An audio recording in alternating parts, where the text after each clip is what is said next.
All right. Shalom, shalom. I'd like to start off by saying, Barakatah Yahweh, Barakatah Yahweh Shai, Ho Haloyim Ba, Yahweh, Bahashem, Yahweh Shai, Bahashem, Bakat Badash.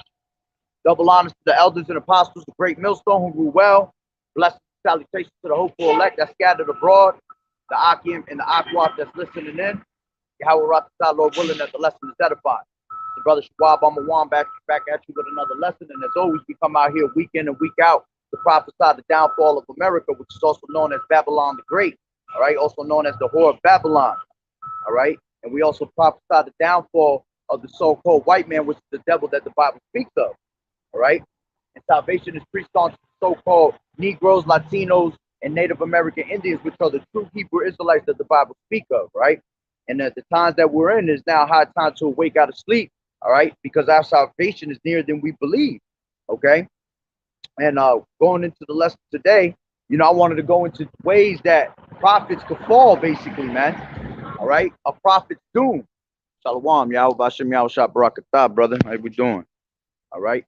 So, you know, basically going into the title, a prophet's doom, and it was something I've been meditating on, the last couple days, on ways that, us being prophets, that we have to be very circumspect in these last days, because as we draw closer to our destination, all right, as we draw closer to the end of these times, all right, you got Satan that's going to sift us at an all-time high, all right, which is, matter of fact, I'm going to start off with that precept.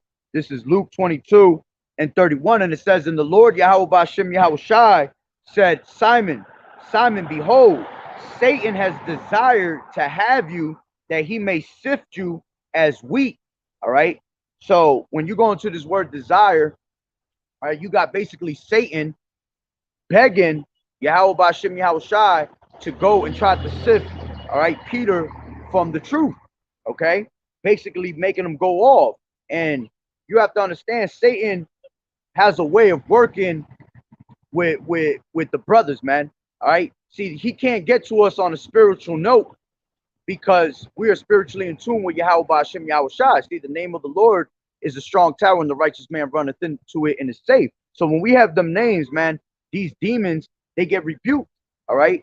They fear the name of Yahweh Bashem Yahweh Shai because these demons are controlled, all right, and they are basically on command of Yahweh Bashem Yahweh Shai. So he's the one that controls good and evil. It tells you that in Isaiah 45:7. All right. I form the light and create darkness. I make peace and create evil. I, the Lord, do all these things. All right. So the Lord is in control of good and evil. All right. So you had Satan that was coming to sift. Sift up Peter, but he was desiring. So that word desire goes into begging, basically. So he was begging the Lord to get him out of his game, man, to turn one from his faith. When you go into that word sift goes into inward agitation to break one's faith.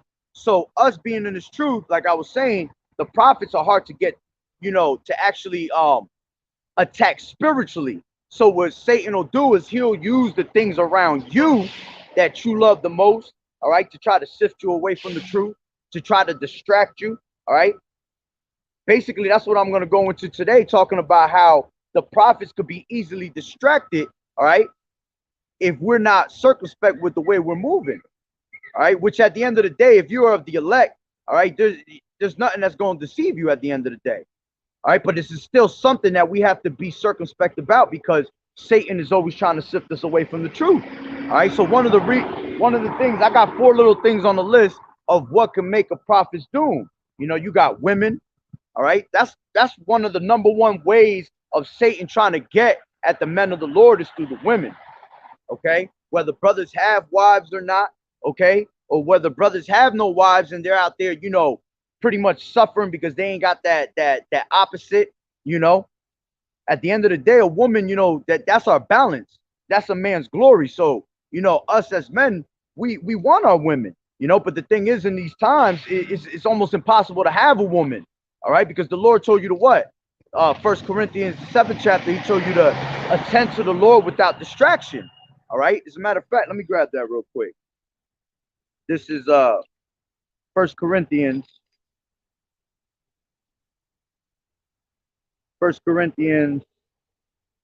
7 and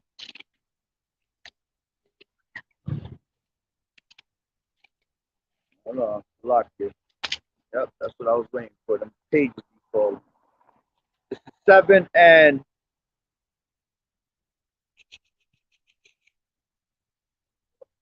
let me grab it.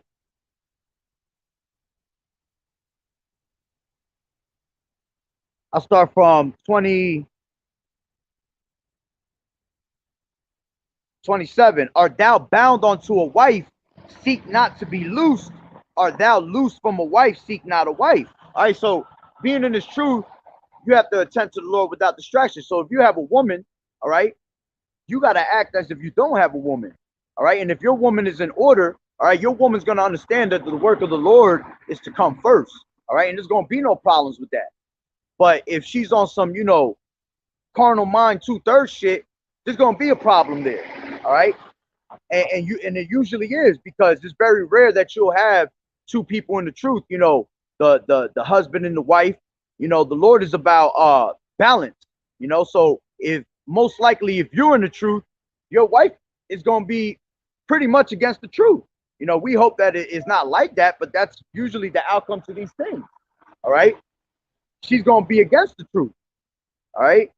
And it's going to be a clash of heads at all times. So it becomes a distraction, because those that have a wife, they seek to please the wife before Yahweh B'Shem Yahweh Shai, and it's vice versa for the man. I mean, for the woman, that's trying to search for a man. At the end of the day, you gotta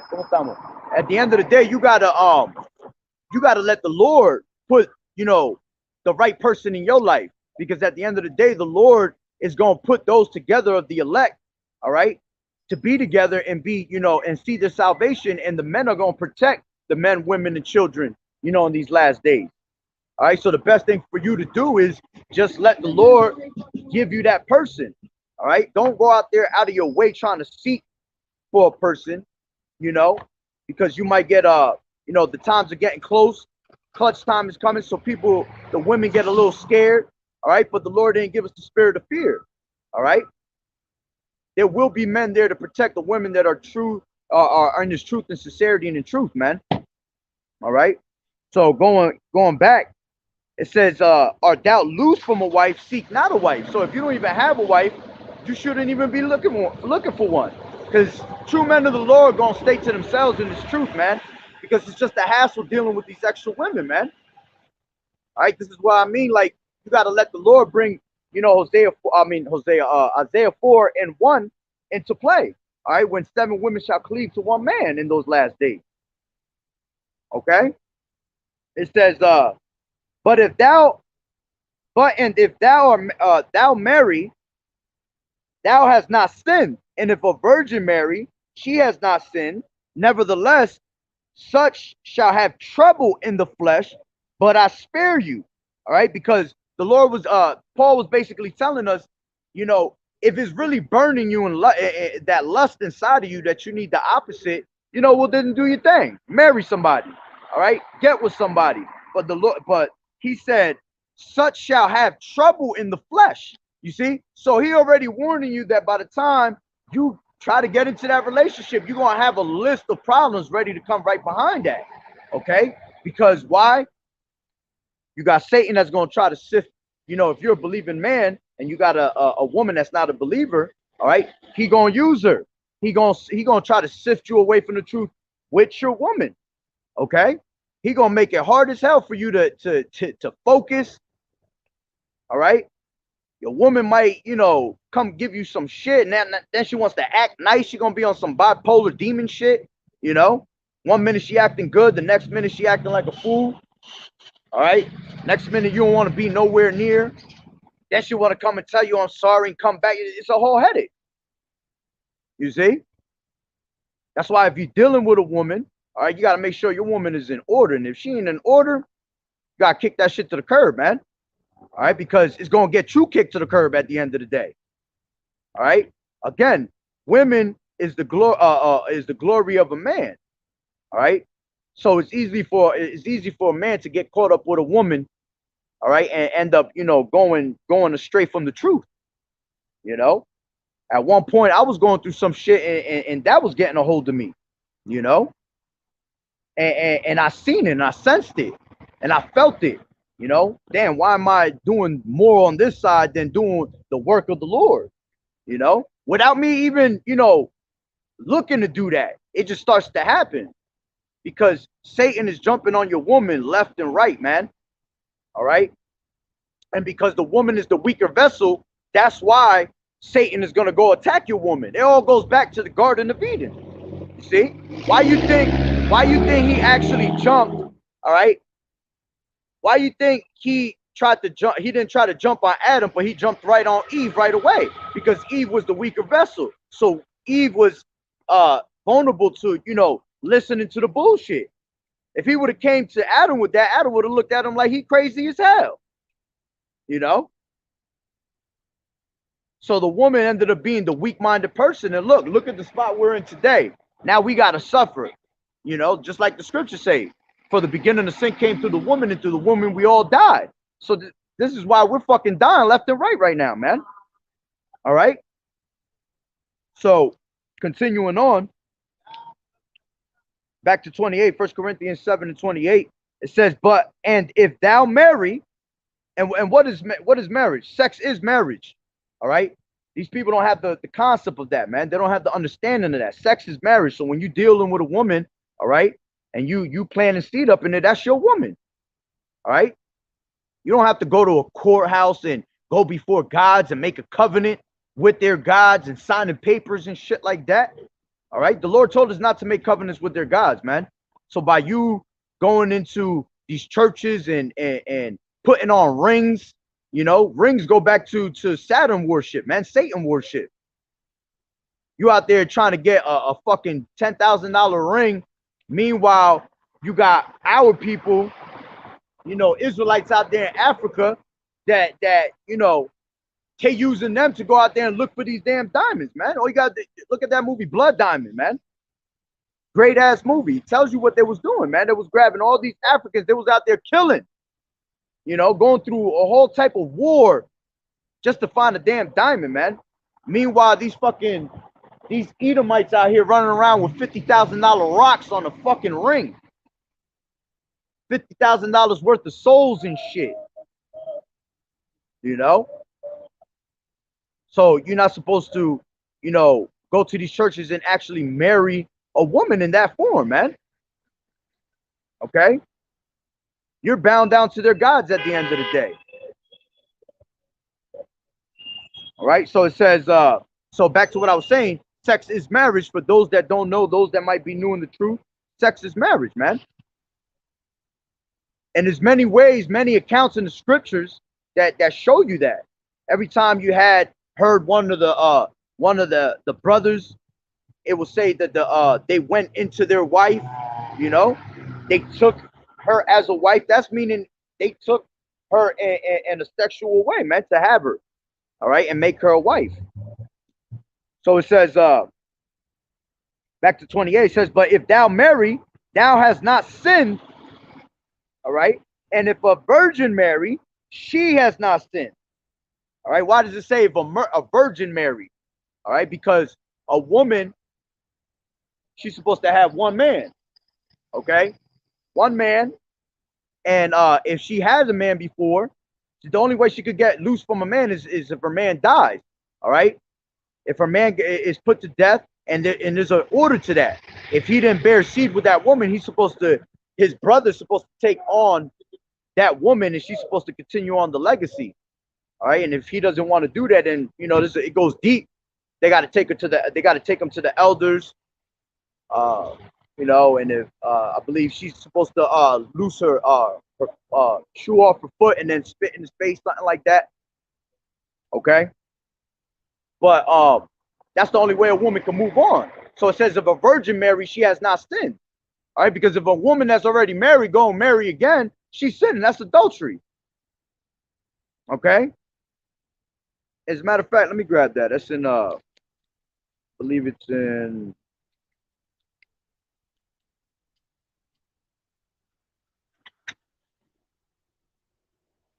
this is give me 1 second.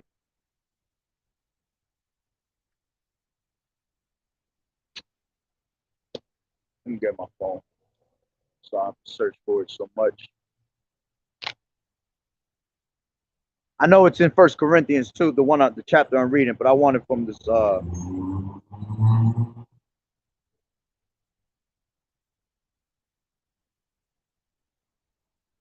woman is bound to her husband on the day.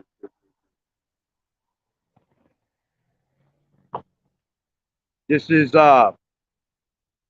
Romans, that's where it's at. Romans 7. Romans 7 and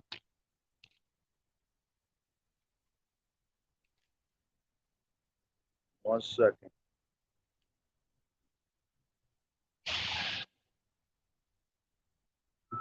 Takes time, turning these pages because I got pages in between that'll fall out if I just start turning them. I'm on.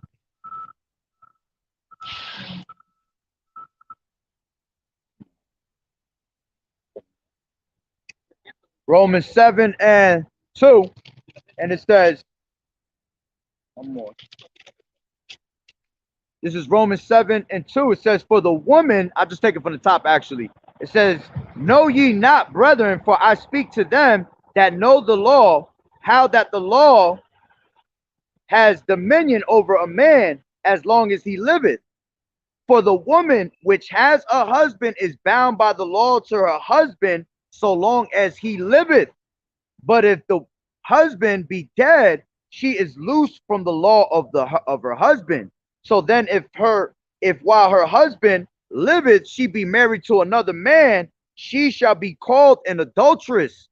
But if her husband be dead, she is free from the law, so that she is no adulteress, though she be married to another man. You see? So if you have a husband and you're dealing with another man, you're a whole hoe. You're a whole prostitute, an adulteress, man. And the Lord has a controversy with the land because our people love committing adultery on a daily basis, man. Like that shit is like it's put out in movies, it's put out in music. All right. Your boys is always talking about it. The girls is always talking about it to their girls. It's like adultery is the coolest fucking thing in the world. You know, to the eyes of this society. But to the eyes of Yahweh Ba'Shem Yahweh Shai, you getting put to fucking death. Death is what's gonna seek you for that, man. That's why a lot of these women, these 2/3, all right, are gonna be women in these last days. Because these women wanted to go around, all right, they wanted to play the beach ball, they wanted to be tossed all over the place, all right. I want to feel this, I want to feel that. They want to live in pleasure. And what the scriptures say, that she that liveth in pleasure is dead while she liveth. These women are walking fucking corpses, man. Walking corpses, all because they want to live in pleasure all day long. You can't get a woman to suffer in the name of Yahweh Ba'Shem Yahweh Shai, man. Now, are there women out there? Yeah, there's women out there that believe. Yeah, absolutely. But the majority of these women ain't gonna believe, man. 90%, 85% is not gonna believe in this truth. They're gonna be Lot's wife. They're gonna be Job's wife. When the shit hit the fan out here, these women gonna go fucking crazy. They're not gonna be able to handle the things that are coming their way because they're what? They're all about emotion. So when the time comes that all hell's breaking loose, the first thing they're gonna do is react off of emotion. Men of the Lord not gonna react off emotion, man. We put our emotions to the side the moment we came into this truth. You can't come into this truth with emotion. You put your emotions to the side, you throw that shit away, you pretty much act like the word don't exist. All right? If us being men of the Lord, Lord willing, we those men, if we're in an emotional state, we do that shit as men in the cut by ourselves. We'll be all right, you know?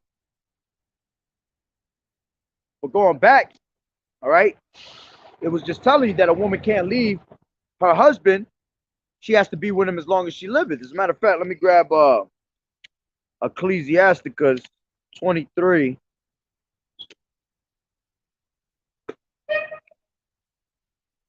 One second. Ecclesiasticus 23 and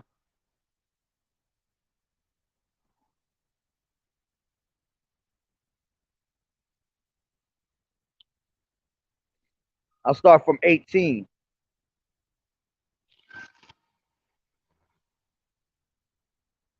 It says, a man that breaketh wedlock saith thus in his heart, who seeth me?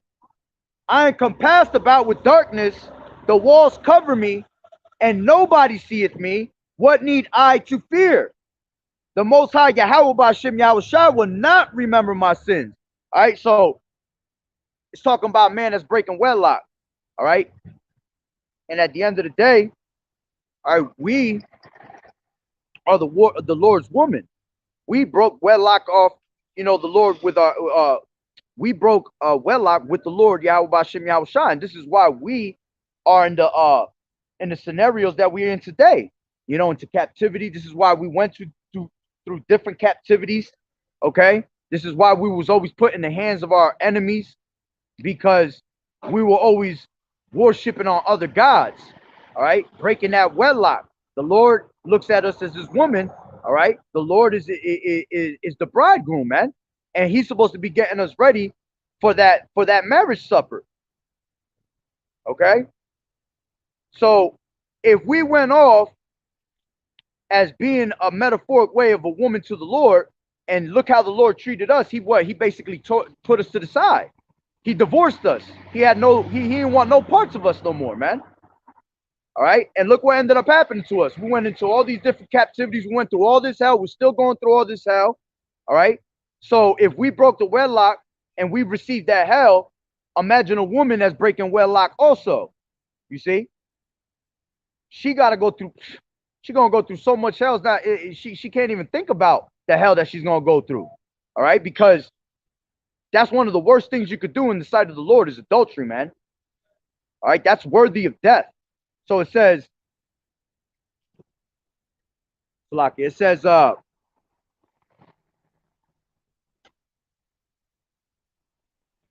wait for this truck to pass.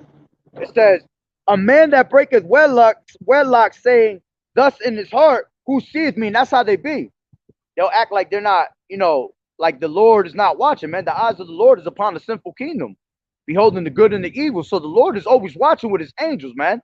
Just because you behind a closed door, you got a bunch of sheets on your damn window, all right, and nobody could peek through, doesn't mean that you're not being watched, man. The Lord is watching everything at the end of the day, okay? It says, who seeth me? I am compassed about with darkness. The walls cover me, and nobody seeth me. What need I to fear? All right, and just because they're not being seen, you see, there is no fear there of Yahweh B'Hashem Yahushua. Why? Because they have no understanding that the Lord's eyes is everywhere. Because if you have the understanding, you ain't even gonna think twice about doing some dumb shit like that, man. Okay. As a matter of fact, I got another precept before I forget it. I forgot how it goes though.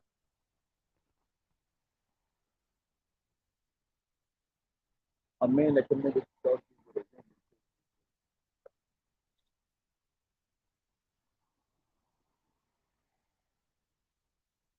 Salakia, give me 1 second.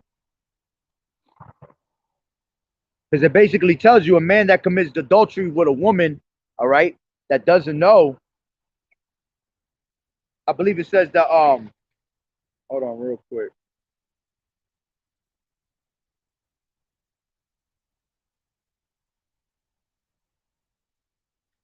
Give me 1 second. It's buffering right now.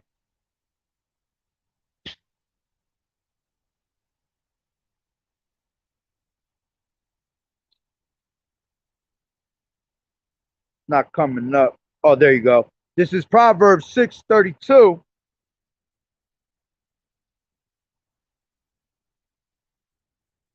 Give me 1 second. I'm trying to get into it.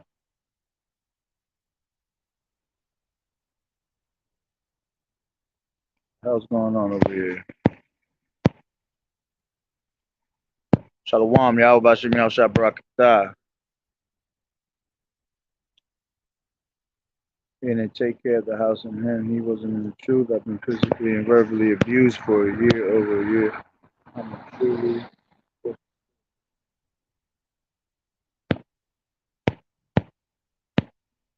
Well, if you're a believer in this truth, all right, when you came into this truth, whoever you was with, that's the man you got to stay with at the end of the day, whether he was in this truth or not. Because even if he's not in this truth, all right, you have to play your lot.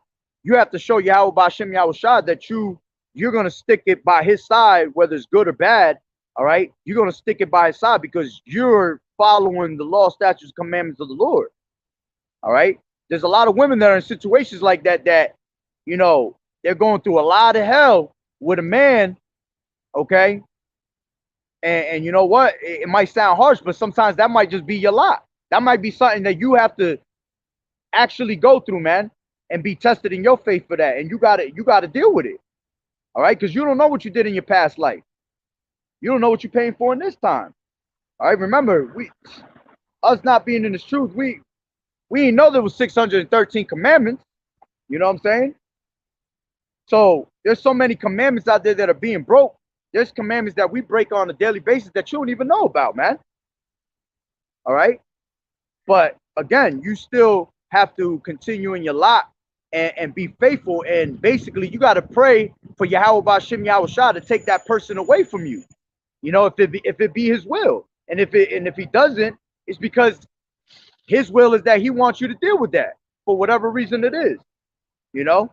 But I advise you to pray on that for the Lord to take you out of that situation. You know, if you really want to be out of that situation. I don't know if you really, you know, love this person or not. All right. Just because he's not in the truth doesn't mean you can't save him. All right. As a matter of fact, let me grab that since I was in that chapter. This is and I'll get back to that precept I just had in Proverbs 6. This is 1 Corinthians 7 again. Let me get there. I'm over here holding all these chapters. This is 1 Corinthians 7 and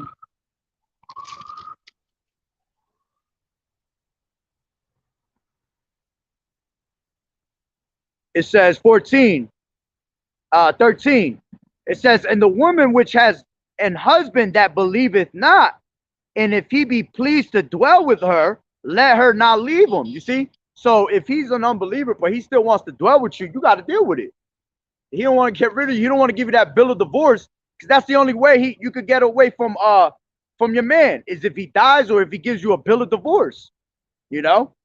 That bill of divorce has to be given to you like in your face, basically telling you, I don't want to deal with you no more. Then you can move on to another man. All right? But honestly, it wouldn't be the right move, because what women do is they don't like the situation they're in. All right. And then they want to get out of it. And then they want to go find another guy right away, rushing into that shit without actually getting to know somebody or attending to Yahweh Ba'Shem Yahushua first, more than anything. You know, they just quick to try to look for the next. And by you doing that, what about if you go rushing into the next one and the next guy you don't like his ass neither? What, you going to be playing that game? Or I don't want to deal with him. Now I got to go on to another person. Nah, now you committing adultery. Now the Lord looking at you like you a whole bug out. You know, it's just as hard for the women as it is for the men in this truth, man. Just because you're a woman doesn't mean that you're going to get a easy judgment, or you're going to get a little, you know, tap in the ass and a patty cake with it. Like, nah, you're going to go through shit that men go through here too. You're going to suffer. That's part of suffering right there. So if you don't want to let go of you, hey, you got to deal with that. And the best advice is to pray that Yahweh Ba'Shem Yahushua, if it be his will, take you away from that situation, man. If not, that's part of your lot, man. All right. So it says, for the unbelieving husband is sanctified by the wife, and the unbelieving wife is sanctified by the husband. It says, else were your children unclean, but now they are holy. Okay. So, you know, the man can sanctify the unbelieving woman. The woman as a believer can sanctify the unbelieving husband. All right. So if you really love this man, stick it out. All right. And I know it's hard when, you know, like I just said, the opposite. You're in the truth and the other person's not. That shit could be a whole hassle, man, a whole breakdown right there. And that's why Satan will come and try to sift you in that manner right there. Okay. So going back to Proverbs 6, let me grab it from my phone. I'm holding these scriptures. This is Proverbs 6 And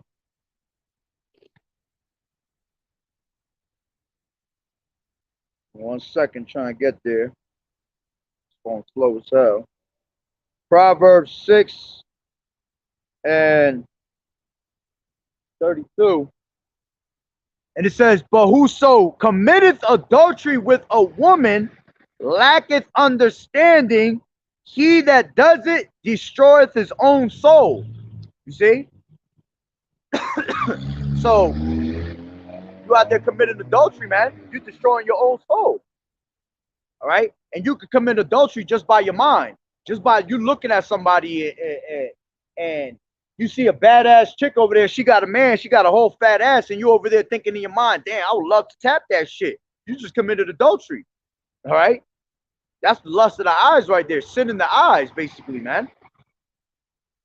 This is why we got to get up out of here, because when we have the new covenant, when we have the law, statutes, and commandments on our inward parts, we're not going to be doing shit like that, man. You're not even going to think folly. You're not going to think a wicked thought like that. All right? That's why we got to get up out of here.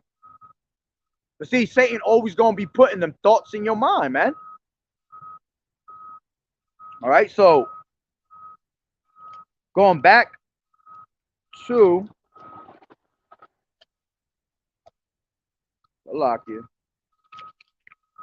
1 Corinthians 7 again. Let me finish that up. 1 Corinthians 7 and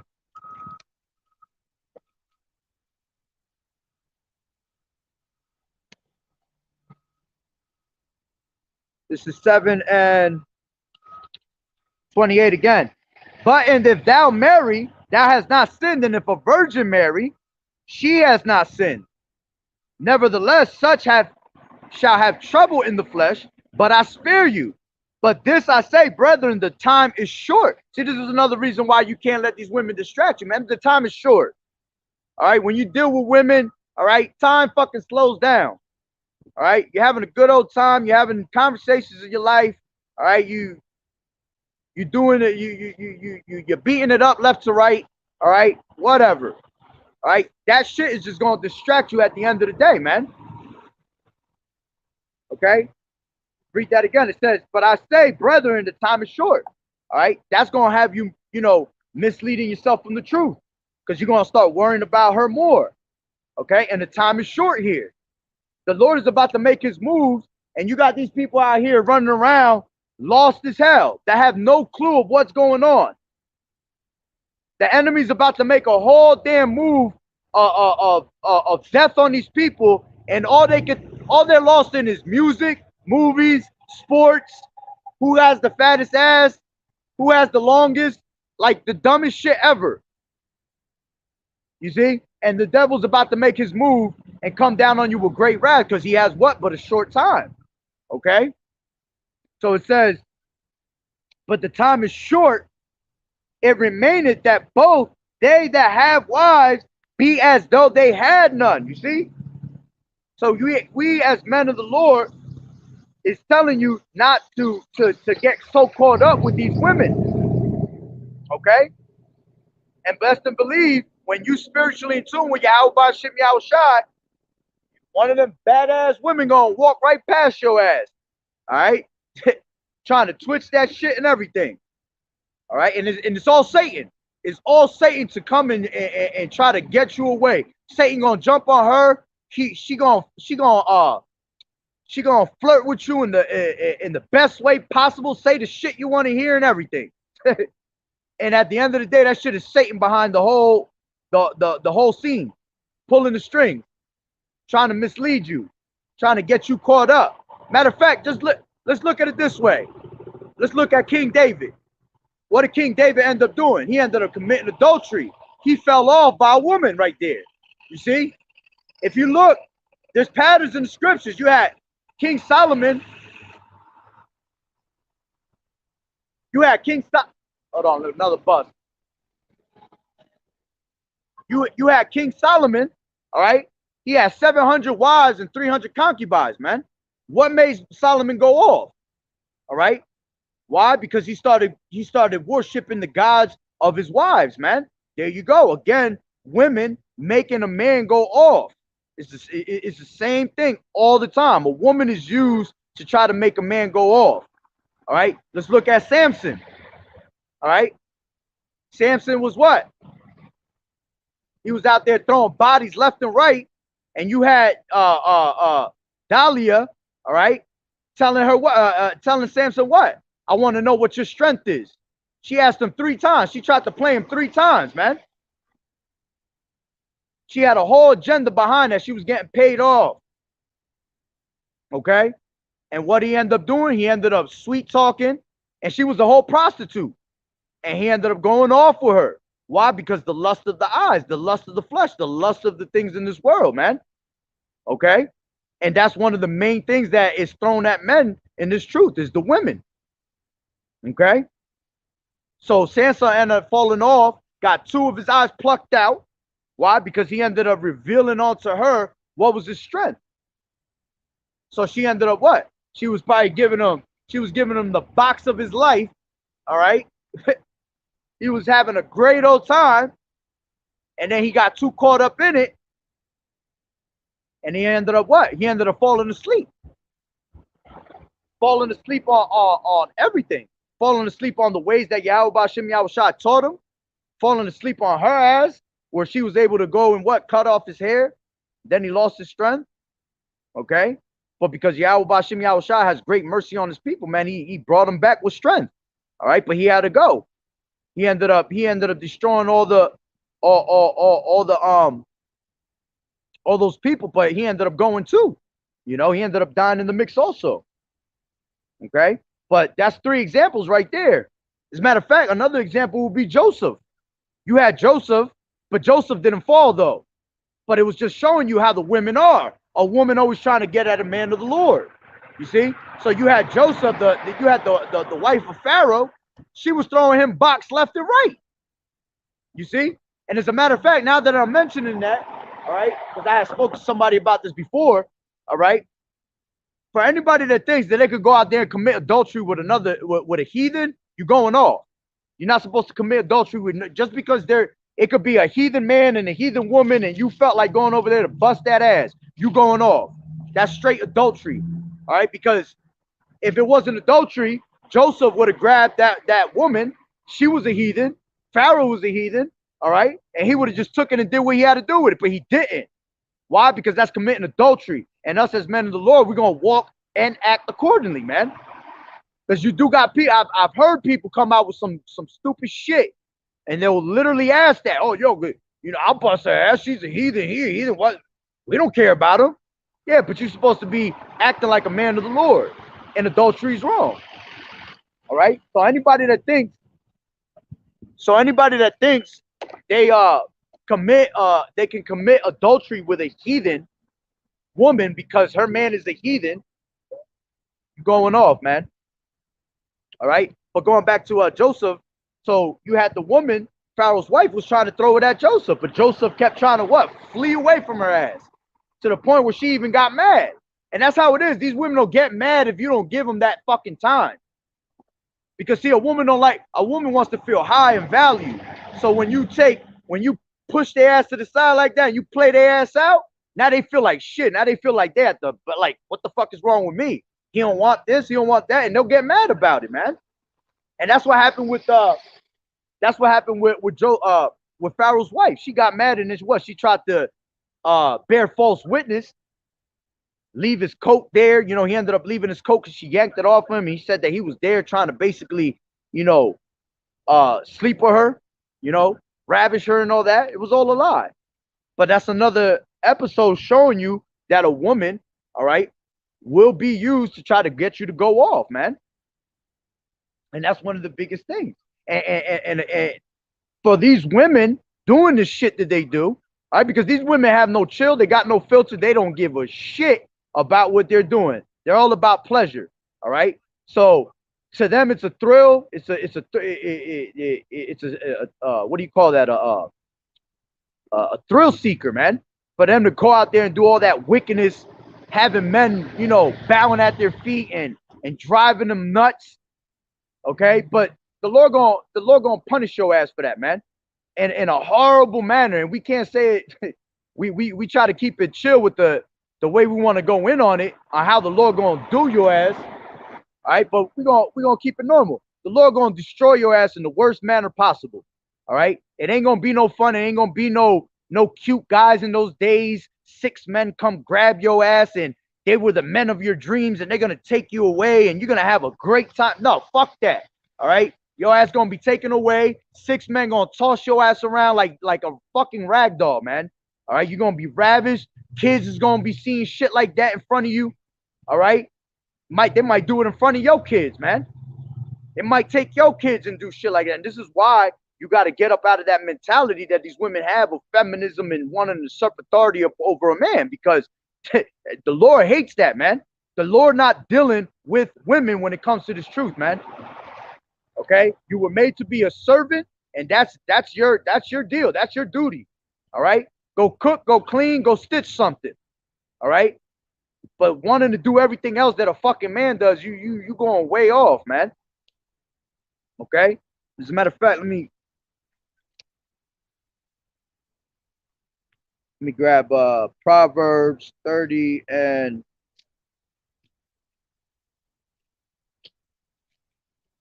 Salakia. This is Proverbs 30 and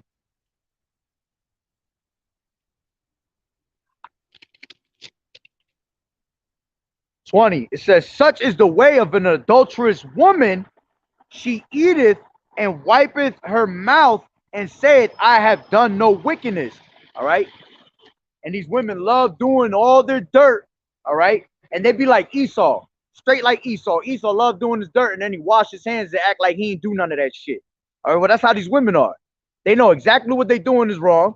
All right. Then they wonder why they can't find no fucking love, why they crying all the time. Oh, this guy left me. I thought he was the one, this and that. But meanwhile, fucking last week, you just ran through 20 rods, all right? And you was having the time of your life. But because the guy that you really liked, all right, played your ass, now you in that sad ass mode, all right? But these women will end up they'll do their dirt, and then they'll wipe away their mouth, man. Act like they ain't do none of that shit. They'll give you a million excuses of why, okay?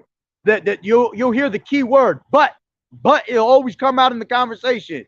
Yeah, you're right, but I felt like I had to do this, or but you know what I'm saying? I did this and that for this reason. The Lord ain't gonna care. The Lord knows my heart. The Lord loves me. He knows what I'm about. Yeah, the Lord knows you a whole fucking harlot. The Lord looking at you upstairs like, why? How did I make that for that moment? You know? But again, continually having fun out there and trying guy to guy and thinking dating is cool, that you're allowed to date this guy, man, is only gonna put you in the worst predicament ever, man. All right. So going back, it says, such is the way of an adulterous woman. She eateth and wipeth her mouth and saith, I have done no wickedness. As a matter of fact, I just remembered too. I didn't finish Ecclesiastes 23. Let me finish that real quick. Because it talks about an adulterous woman. Because I was speaking about how we are married unto the Lord and us going off. Look, the Lord whooped our ass for that, man. So imagine these women, all right, that are going off constantly committing adultery. All right, this is Ecclesiastes 23 and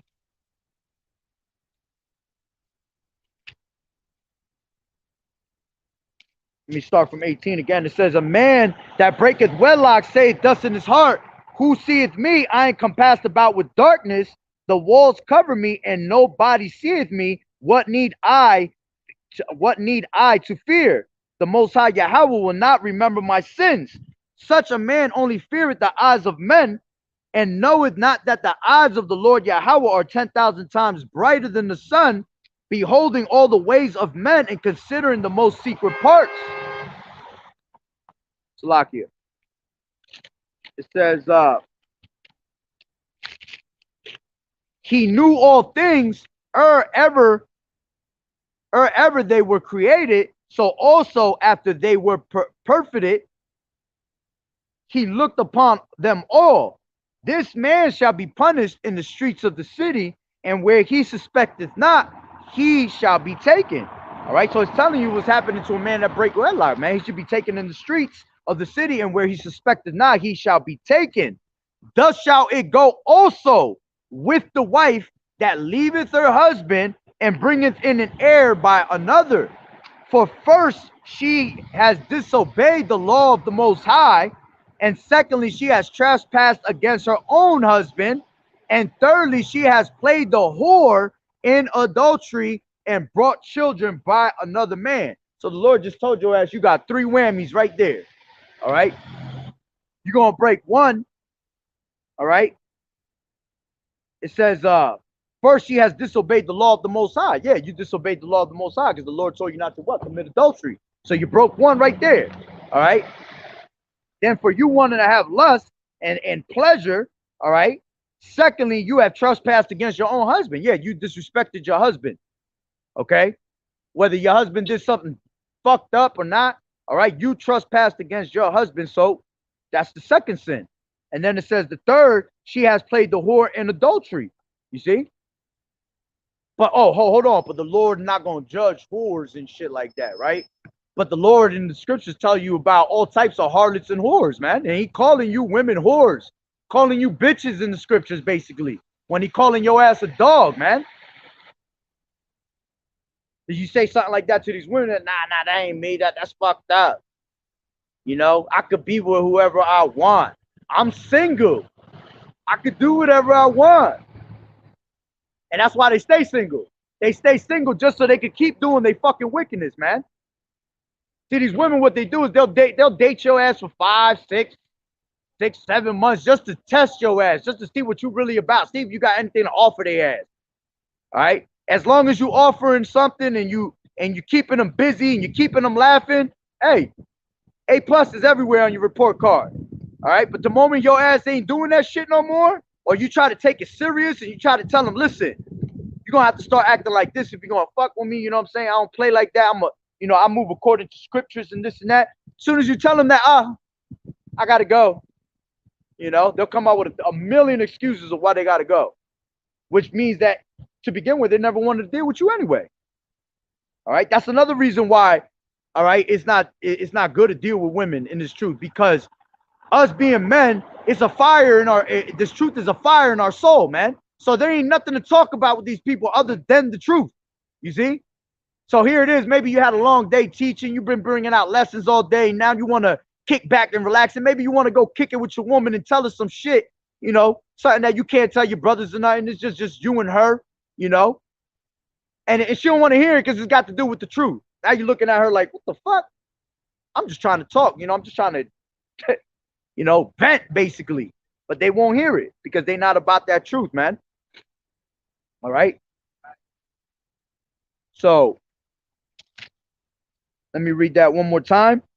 It says, for first she has disobeyed the law of the Most High, and secondly she has trespassed against her own husband, and thirdly she has played the whore in adultery and brought children by another man.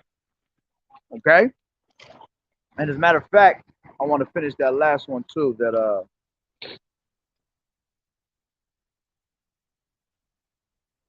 I had and what was the one before that? Oh, 1 Corinthians. This is 1 Corinthians 7, and let me finish this one up.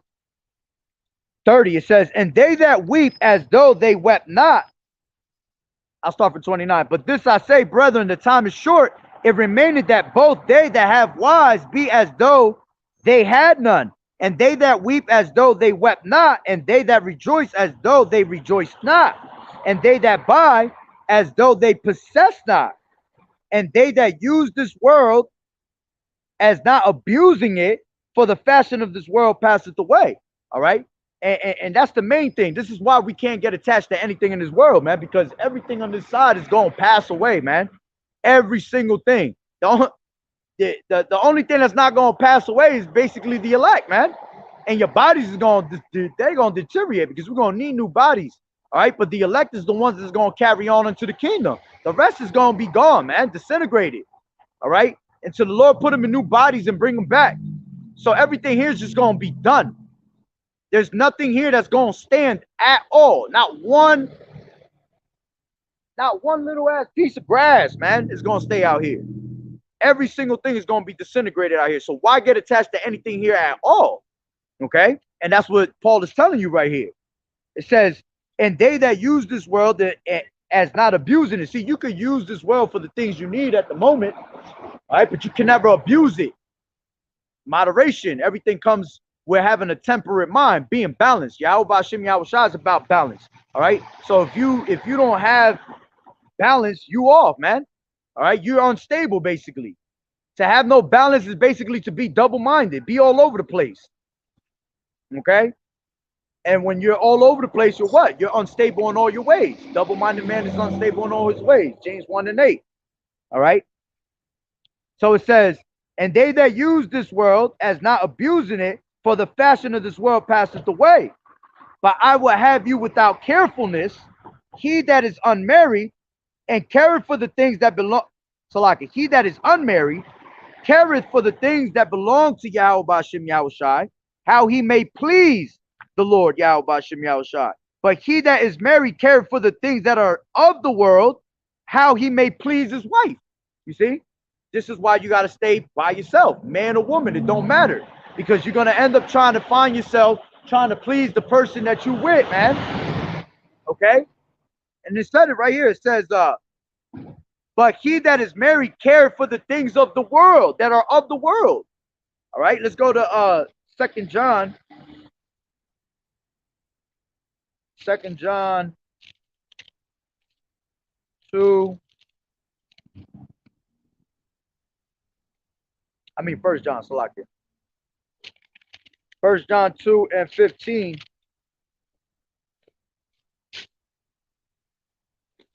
This is a prime example, all right, telling you not to get attached to the things of this world, all right? Love not the world, neither the things that are in the world, you see? So love not the things of this world, all right? And the things of this world, every single thing of this world is made for you to go off, okay? There's nothing here. King Solomon said that everything under the sun is what? Vanity, all right? All is vexation of the spirit. So there's nothing here that's gonna benefit you. The only thing here in this society that's gonna benefit you is these scriptures right here, all right? That Bible. That's the only thing that's gonna benefit you. Other than that, everything here is gonna bring you to death, okay? So it says, love not the world, neither the things that are in the world. If any man love the world, the love of the Father is not in him. You see? And what did it tell you in what did it tell you in what was said in Matthew, it was said in Luke, all right? That he that loveth mother, daughter, father, wife, all right? If you pick Yahweh Bashim Yahweh Shai, anything before Yahweh Bashim Yahweh Shai, you're not of the Lord, man, because the Lord comes first. All right. So it says, if any man love the world, all right, meaning the things of the world also, it says the love of the Father is not in him. For all that is in the world, the lust of the flesh, you see, for all the things that are of the world, the lust of the flesh. So everything here is made for you to lust after, man.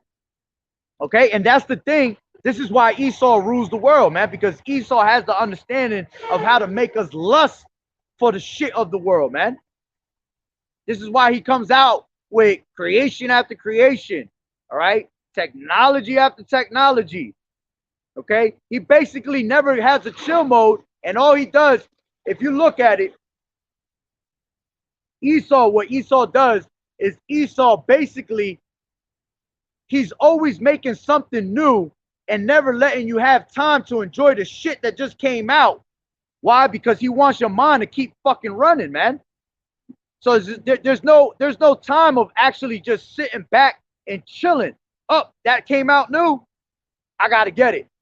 You're just into a little bit of enjoying what you just received, and now another thing comes out.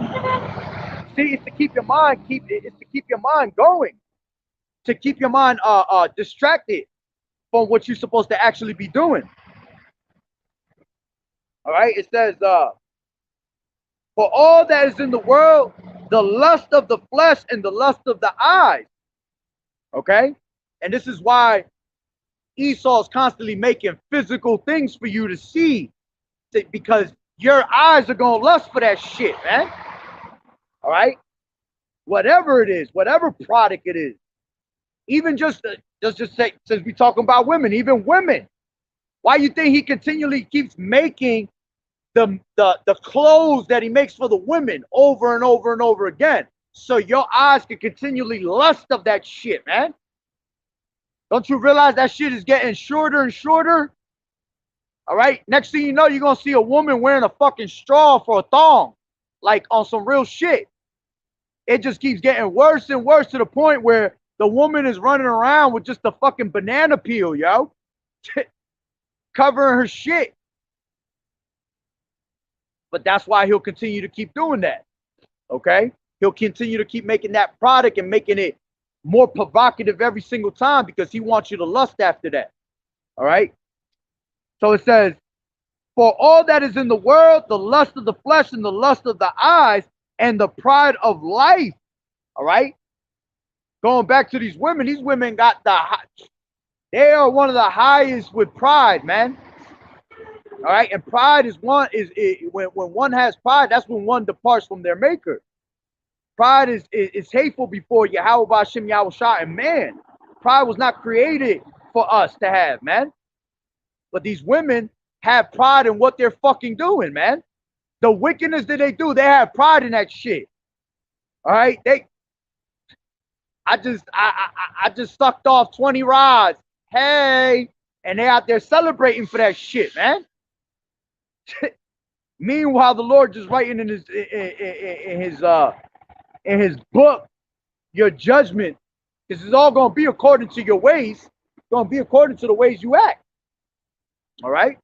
So if you acting like a harlot, I can only imagine the judgment that you're going to get. A judgment of a harlot. Okay? All right? So it says, block here.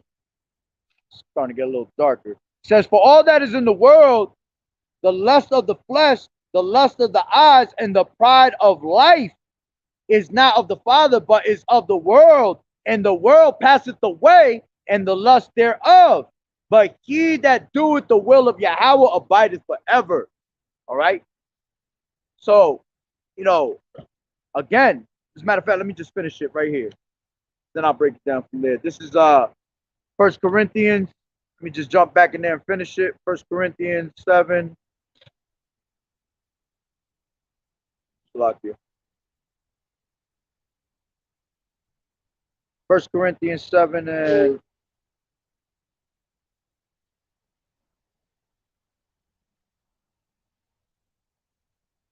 32. But I will have you without carefulness. He that is unmarried care for the things that belong to the Lord Yahweh, how he may please the Lord. But he that is married care for the things that are of the world, how he may please his wife. There is a difference also between a wife and a virgin.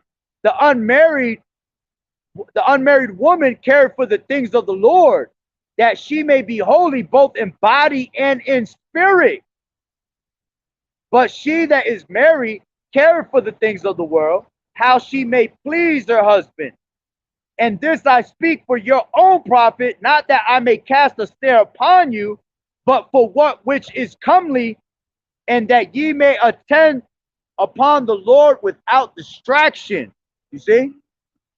So that's why the Lord is constantly telling us that we what? All right? That we need to just stick to ourselves, man, because you want to attend to Yahweh B'Shem Yahushua without that distraction, man. All right? And as a matter of fact, what was I reading in it? Give me 1 second. Oh, it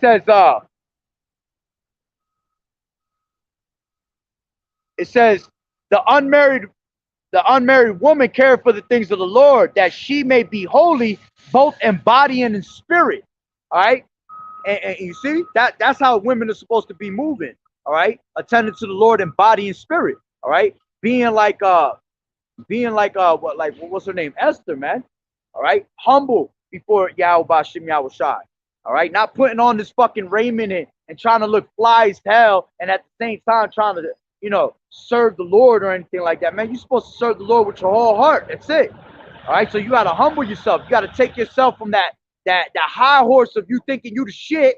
All right, and put yourself all the way at the bottom where you're supposed to be. All right, and you attend to the Lord without distraction. But it says you have to tend to the Lord with your whole body and your and spirit. So that means respect your damn body, because your body's your temple at the end of the day. All right, and these women constantly are defiling the temple by doing what they want to do with all these different types of men.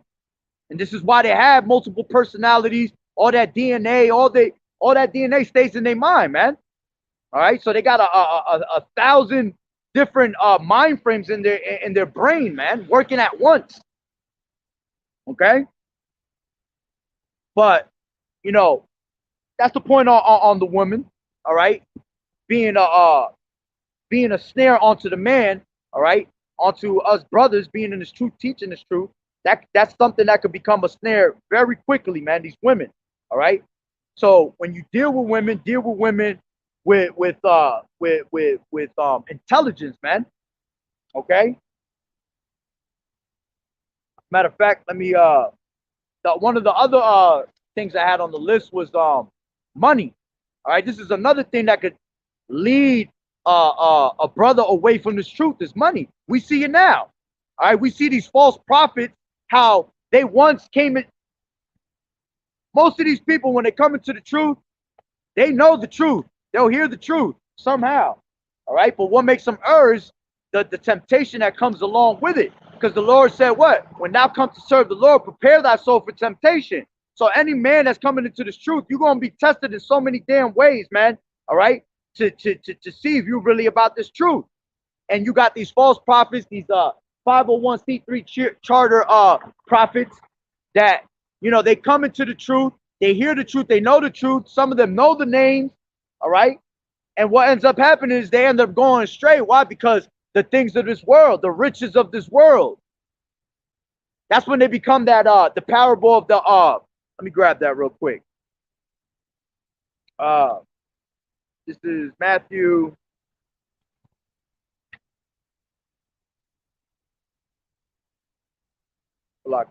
Matthew, damn.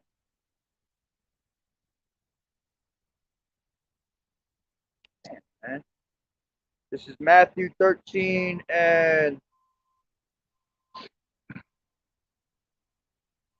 13.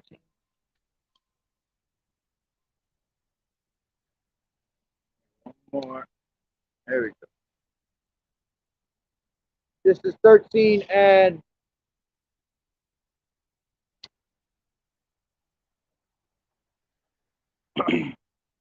Salaki, I'm trying to.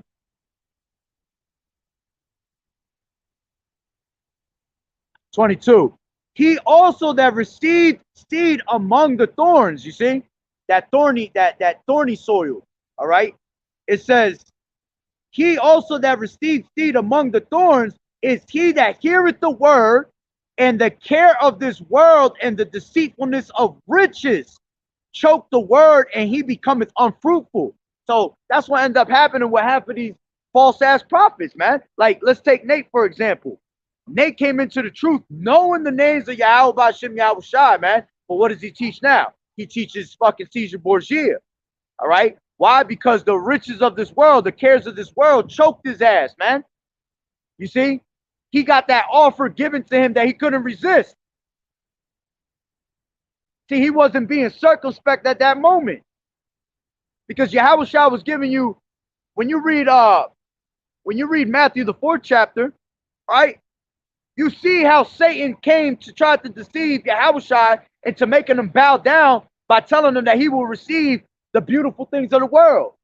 Oh, he put him on the top of all the on the pinnacle of the highest. Let me just grab it real quick. Block here. I'm right next to it anyway. This is Matthew 4.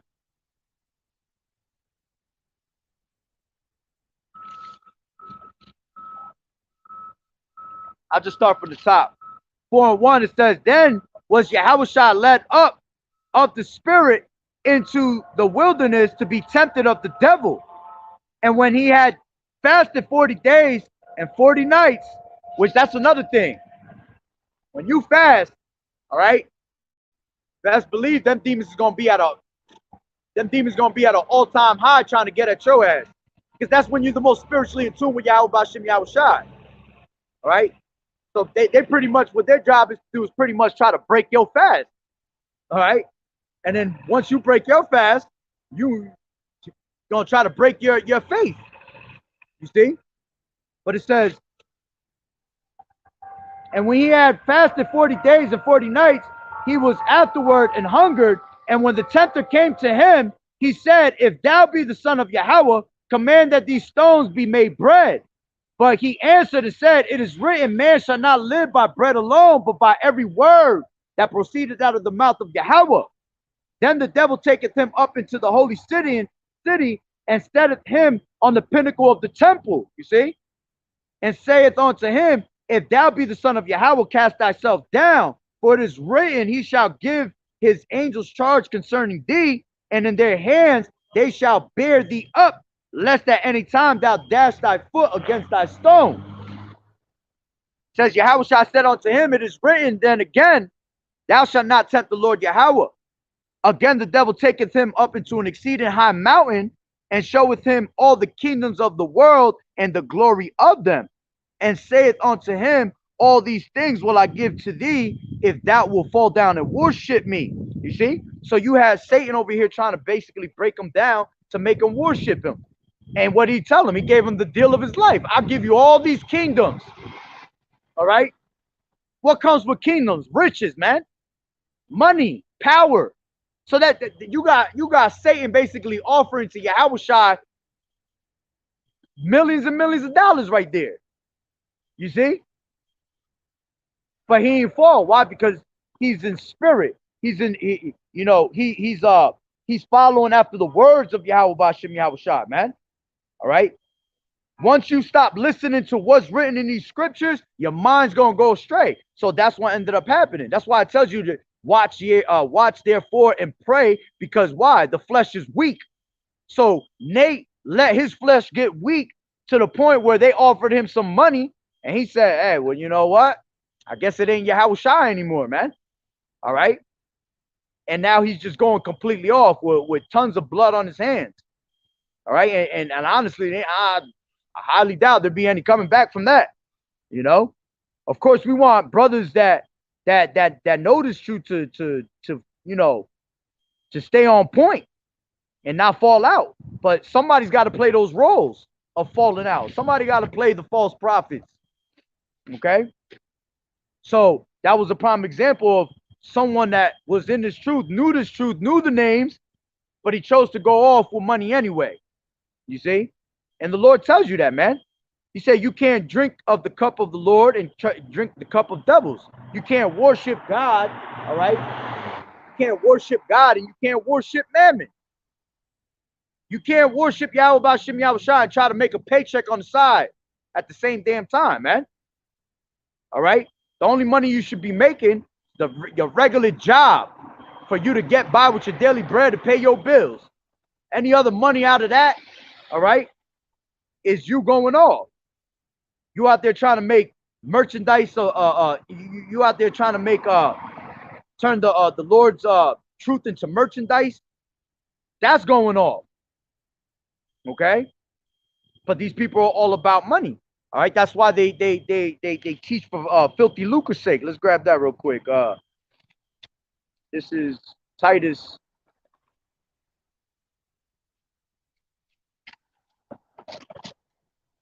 Second.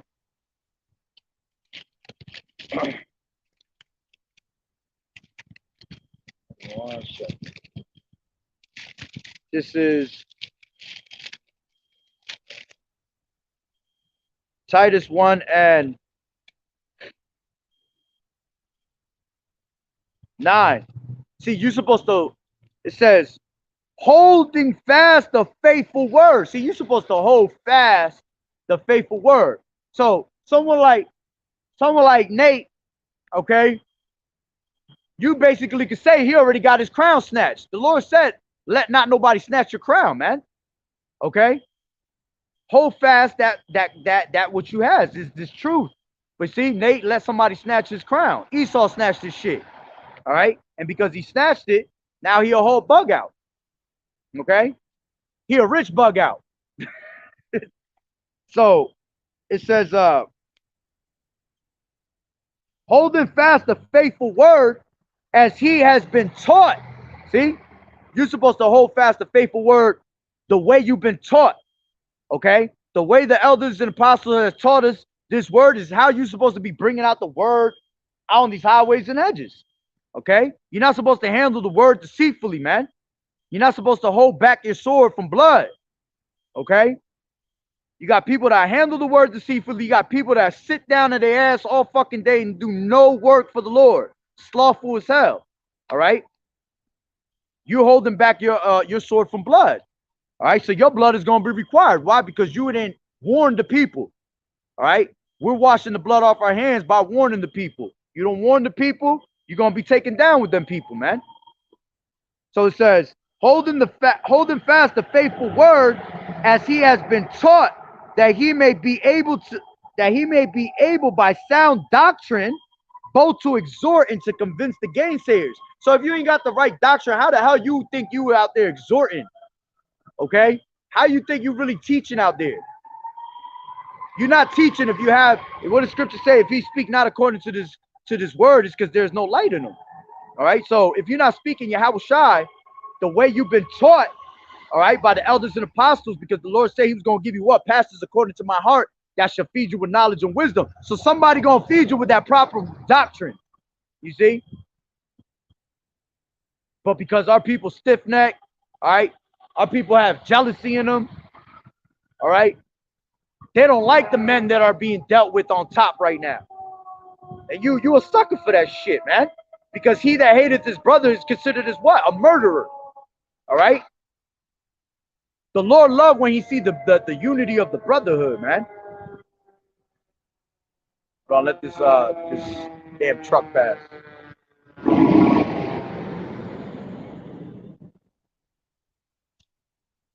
Dang, you gotta come over here. All right. So it says,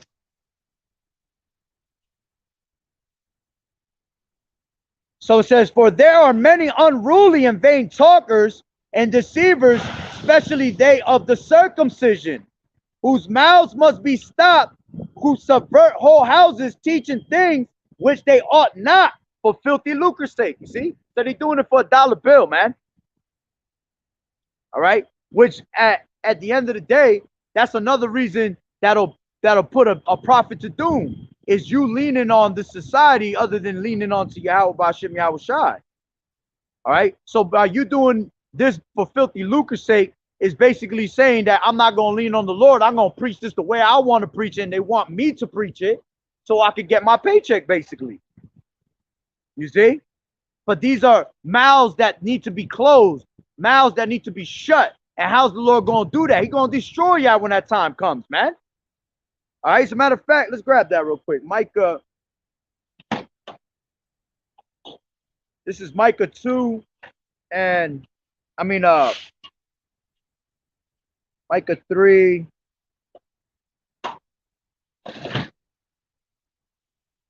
Give me a second, getting there. All right.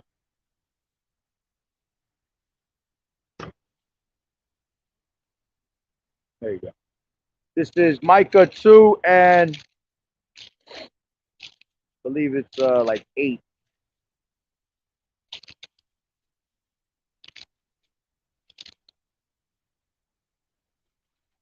Micah 2 and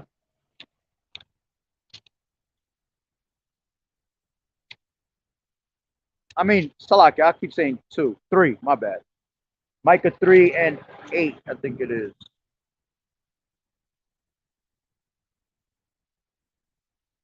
Yeah, this is, I'll start at 5.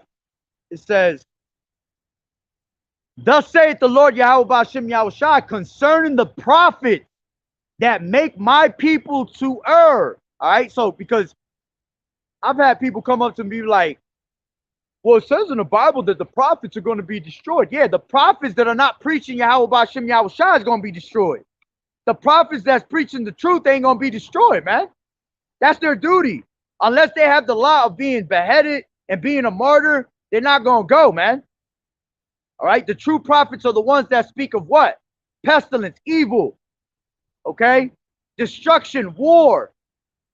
That's what the real duty of a prophet is. But what did it say? It says in, what is that, Jeremiah 28, okay? But the prophet that speaketh about peace, when the true things come to pass of the saying of the true prophets, all right, the ones that are preaching the destruction, the evil, the pestilence, all right, then they're going to know that that was the true prophet among them. So this is speaking about the prophets that cause our people to go off. These harlot houses, you know, these churches, these prophets, all right, these false Hebrew Israelite camps walking around with fucking guns and shit like that. Those are false prophets. You're able to tell by their fruit, man. You're able to tell what they got on their pages. That's why you're supposed to go into YouTube and go into their channel and go see what they got on their channel. If he's bringing out fruit, well, the next thing is, let me see what this fruit is being spoken of. Let me see if this is the true, correct doctrine that's being talked about. And if it's not, what are you supposed to do? You're supposed to mark them. Mark those that cause division, all right? But these people get mad when you mark them. Oh, you hating, oh, you know, you think you the shit and you the only one that has the truth. Well, the Lord gonna only deal with those that have the truth. You know what I'm saying? So if you causing our people to go off, telling fucking people that you could go line up to go get the whole Rice Krispie treat, yeah, you're a whole false prophet, man. If you're telling people to go have sex on the Sabbath, you're a false prophet. All right? If you're telling people it's okay for me to go line up for the yo jabba jabba for the 100th time, you're going off. You're a false prophet, man. All right? A true prophet that carries good fruit is going to give you good advice. He can't go off and tell you something wrong, man, because then that's blood on his hands.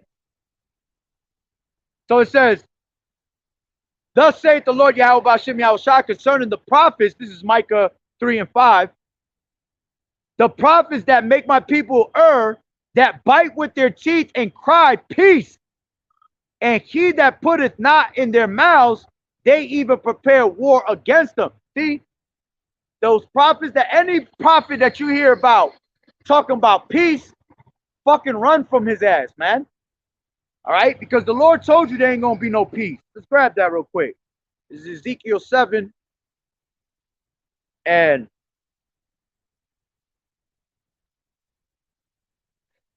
a second.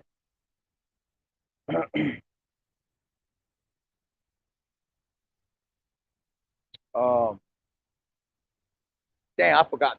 I just forgot what I was. I just lost my train of thought. Salakia.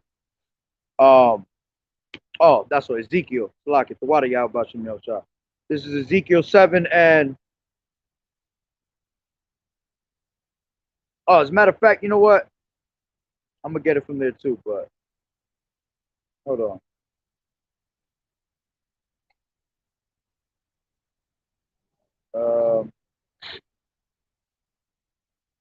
In 1 second, Salakia.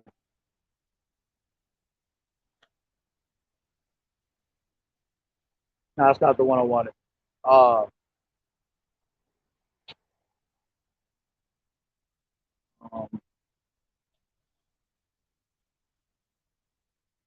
Jeremiah 30 and 4. Jeremiah 30 and 4. And it says, these are the words that the Lord Yahweh B'Shem Yahweh Shai spake concerning Israel and concerning Judah. All right, northern kingdom and southern kingdom. It says, for thus saith the Lord Yahweh, we have heard a voice of trembling, of fear, and not of peace. You see, there ain't gonna be no peace coming upon this earth, man. All right, the Lord is coming. The Lord said, think not I come to bring peace on earth. I come not to bring peace but a sword. So the Lord coming to bring division. All right, He coming to separate the sheep from the goats. Okay, so going back to Micah 3 and 5, Thus saith the Lord Yahweh Bashem Yahushua concerning the prophets that make my people err, that bite with their teeth and cry, peace, and he that putteth not in their mouths, they even prepare war against them. Therefore, night shall be unto you, that ye shall not have a vision. You see? And that's the thing. They're not going to have a vision. As a matter of fact, let's go right back to where we was just at. Ezekiel the 7th chapter.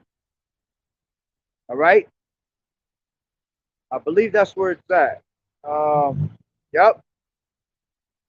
This is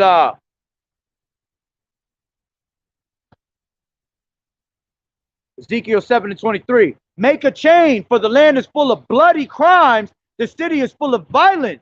Wherefore I will bring the worst of the heathen. See, and the Lord going to use the heathen. He's going to use the heathen on your ass on a whole nother level. See, the heathen already used as a whooping stick. Imagine in these times, because the Lord said it's going to be a time that has never been ever on this earth, man. So imagine the spirit of wickedness, all right, that the Lord's going to put on these heathens for us, man. It says, Salakia.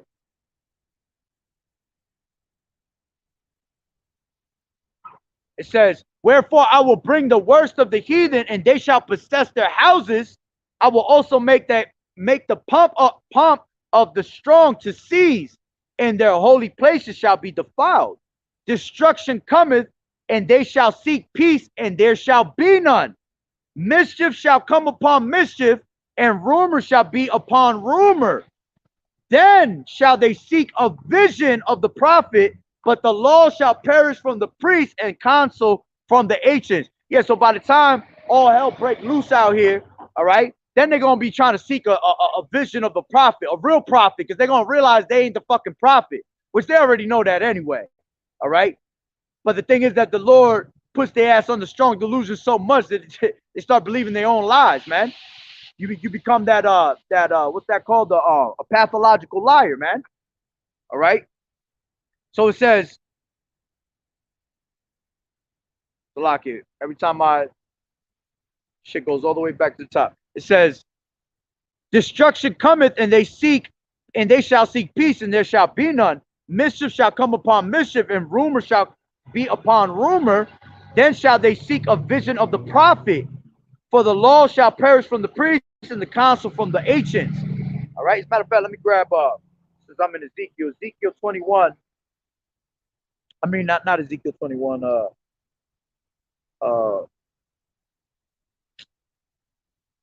Ezekiel. Man, I forgot the.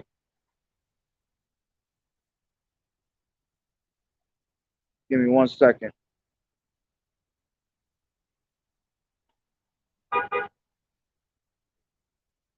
Hold on.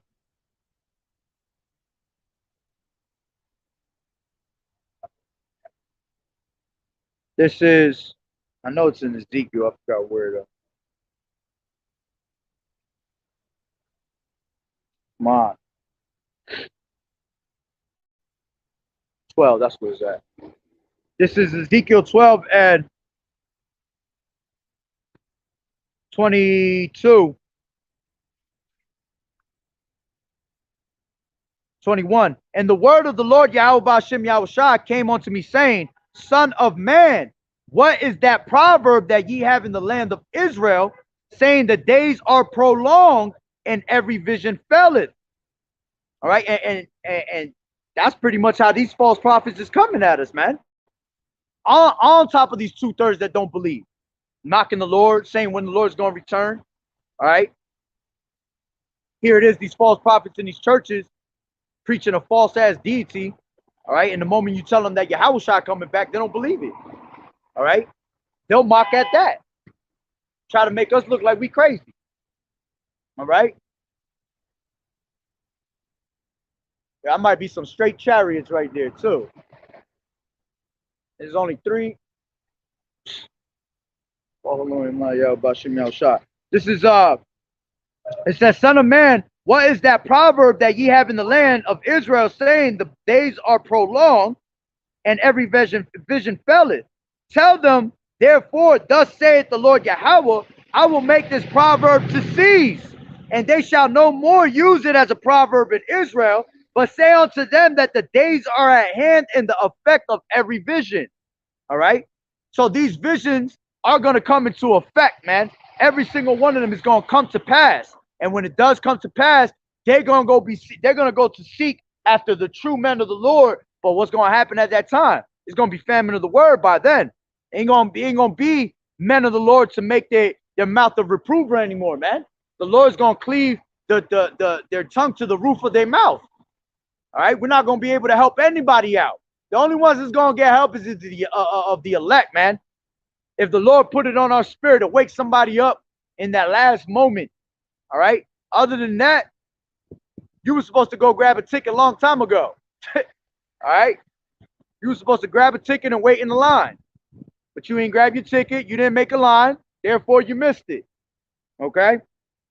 So it says, let me read that last part one more time. Tell them, therefore, thus saith the Lord Yahweh, I will make this proverb to cease, and they shall no more use it as a proverb in Israel, but say unto them that the days are at hand in the effect of every vision. For there shall be no more any vain vision nor flattering divination within the house of Israel. You see, ain't gonna be no false visions, because that's what these prophets are doing. They're giving you a false vision. All right, they're trying to make you, just so they could get paid, they're trying to make you bow down on your knees to Caesar Borgia, okay? They're making sure that they continue helping Esau in his agenda of leaving our people lost and not knowing who the hell we are. All right? But if you're in that predicament, it's because you're not of the elect. You're not of the you're not of Yahweh B'Shem Yahweh Shai, man. All right? Until you come back and you have to be retaught through the loins of the elect, basically. All right, so going back to Micah 3 and 5. Thus saith the Lord Yahweh B'Shem Yahweh Shai concerning the prophets that make my people err, that bite with their teeth and cry, peace, and he putteth not into their mouths. They even prepare war against them. Therefore, night shall be unto you. See, look, therefore, night shall be unto you. Yeah, you're going to be in complete darkness. Gross darkness is going to take your ass. All right? Because when you're in this truth, you're full of light. You're not filled with darkness, man. Okay? It says, Salakia. It says, therefore, night shall be unto you, that ye shall not have a vision, and it shall be dark unto you. That ye, and you know what? That's exactly what's going to be. It's going to remain dark unto you. See, because when you're a man of the Lord, all right, what did the Lord say? All right, let's grab this real quick. This is Ecclesiasticus.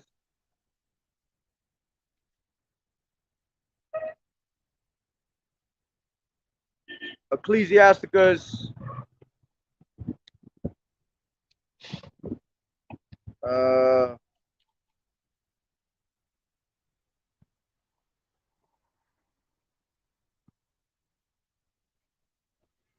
Give me 1 second, Salakia.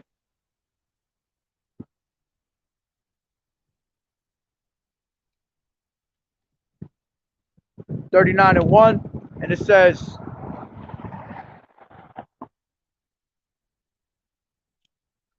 but he that giveth his mind to the law of the Most High is occupied in the meditation thereof, will seek out the wisdom of all the ancient and be occupied in prophecies. But he will keep the sayings of the renowned men, and where subtle parables are, he will be there also. He will seek out the secrets of the grave sentences and be conversant in dark parables. All right? See, when you're in this truth, all right, you're able to see through those dark parables. Why? Because you got the light. You got that light shining on them dark parables for you to see it. All right? But when you being a false prophet, the Lord said you was going to remain in darkness. That's why you ain't able to get these dark parables. That's why you're not able to deliver the word according to Yahweh B'Shem Yahweh Shai, man. Because there's no light in you, man. So you're going to remain yourself in the dark. All right? So it says, therefore night shall be unto you, that ye shall not have a vision, and it shall be unto you that ye shall not divine, and the sun shall go down over the prophets, and the day shall be dark over them. Then shall the seers be ashamed, and the diviners, confounded. Yeah, they shall all cover their lips, and there is no answer of Yahweh Bashem Yahushai. You see? So when the time comes for all this shit to happen, and you go to call upon your God, you're not going to hear a call. You're going to be like when Elijah was telling those men, all right, is your God asleep? Is your God on vacation? Okay? You see?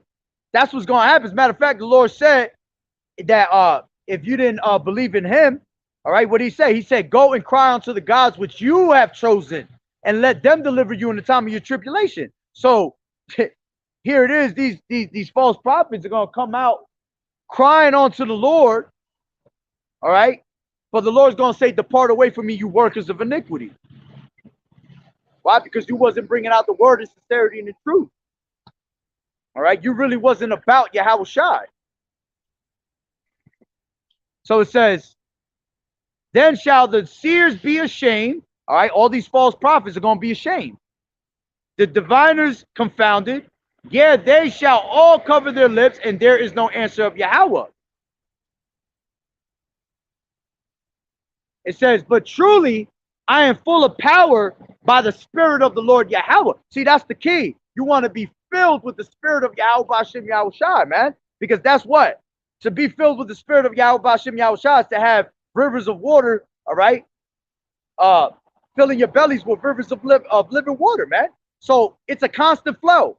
A constant flow. All right. When you're bringing out this word, it has to be a constant flow. It can't be like a river that's stagnant, man. That's just sitting there.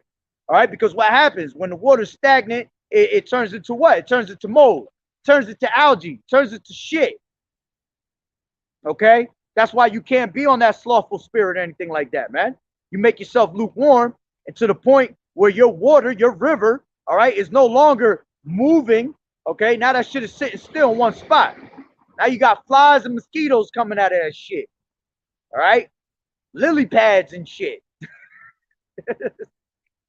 All right, so you got to keep it moving with the Spirit of the Lord, man, to have them to fill your belly with rivers of living water. All right, so it says, but truly I am full of the power by the Spirit of Yahweh Bashem Yahushai, and of judgment and of might, to declare unto Israel, to declare unto Jacob his transgressions.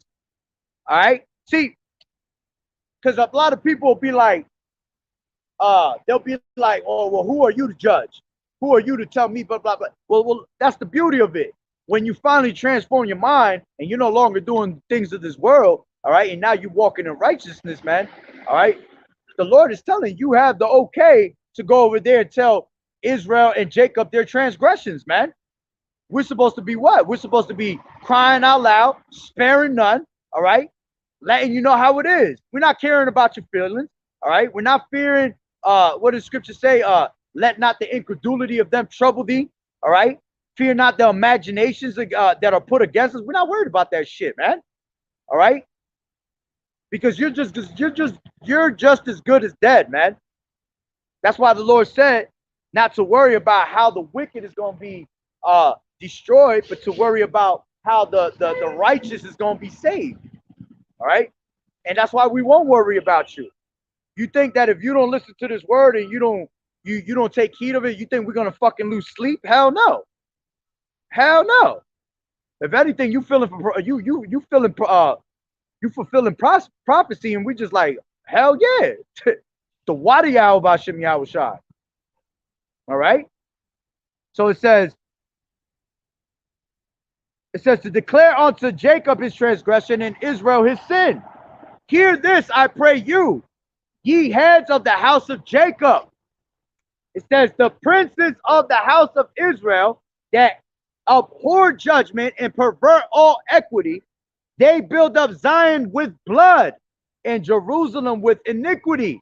The heads thereof judge for reward. You see, it's all about money with these damn fools, man. All right. This truth All right, you're not supposed to. What's the scripture? It goes. Let me grab that. Let me grab my phone real quick. Oh man, I can't believe it's on the tip of my tongue. I can't remember how it goes. But it says.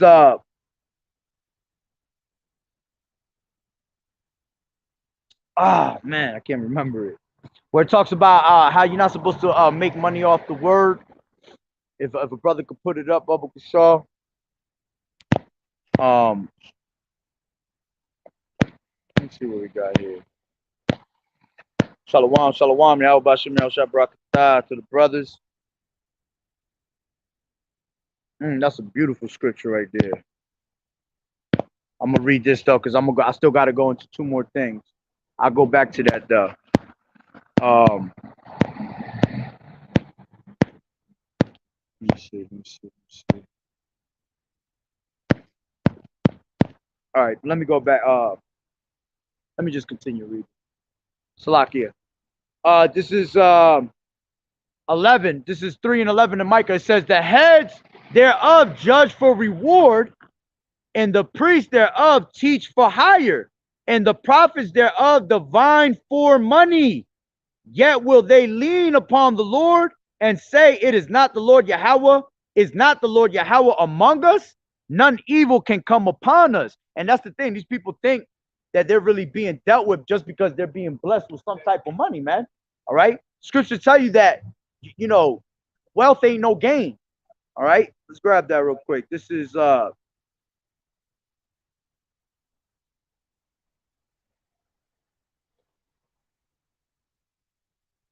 is 1 Timothy 6 and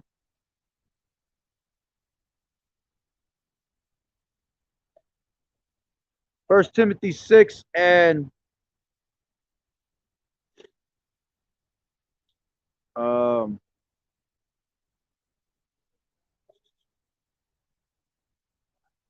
start from 5. It says perverse disputings of men and corrupt minds, which before is speaking about when people get into quarrels against other people that don't have the truth, basically. All right. And what ends up happening is that they get disputings of men. All right.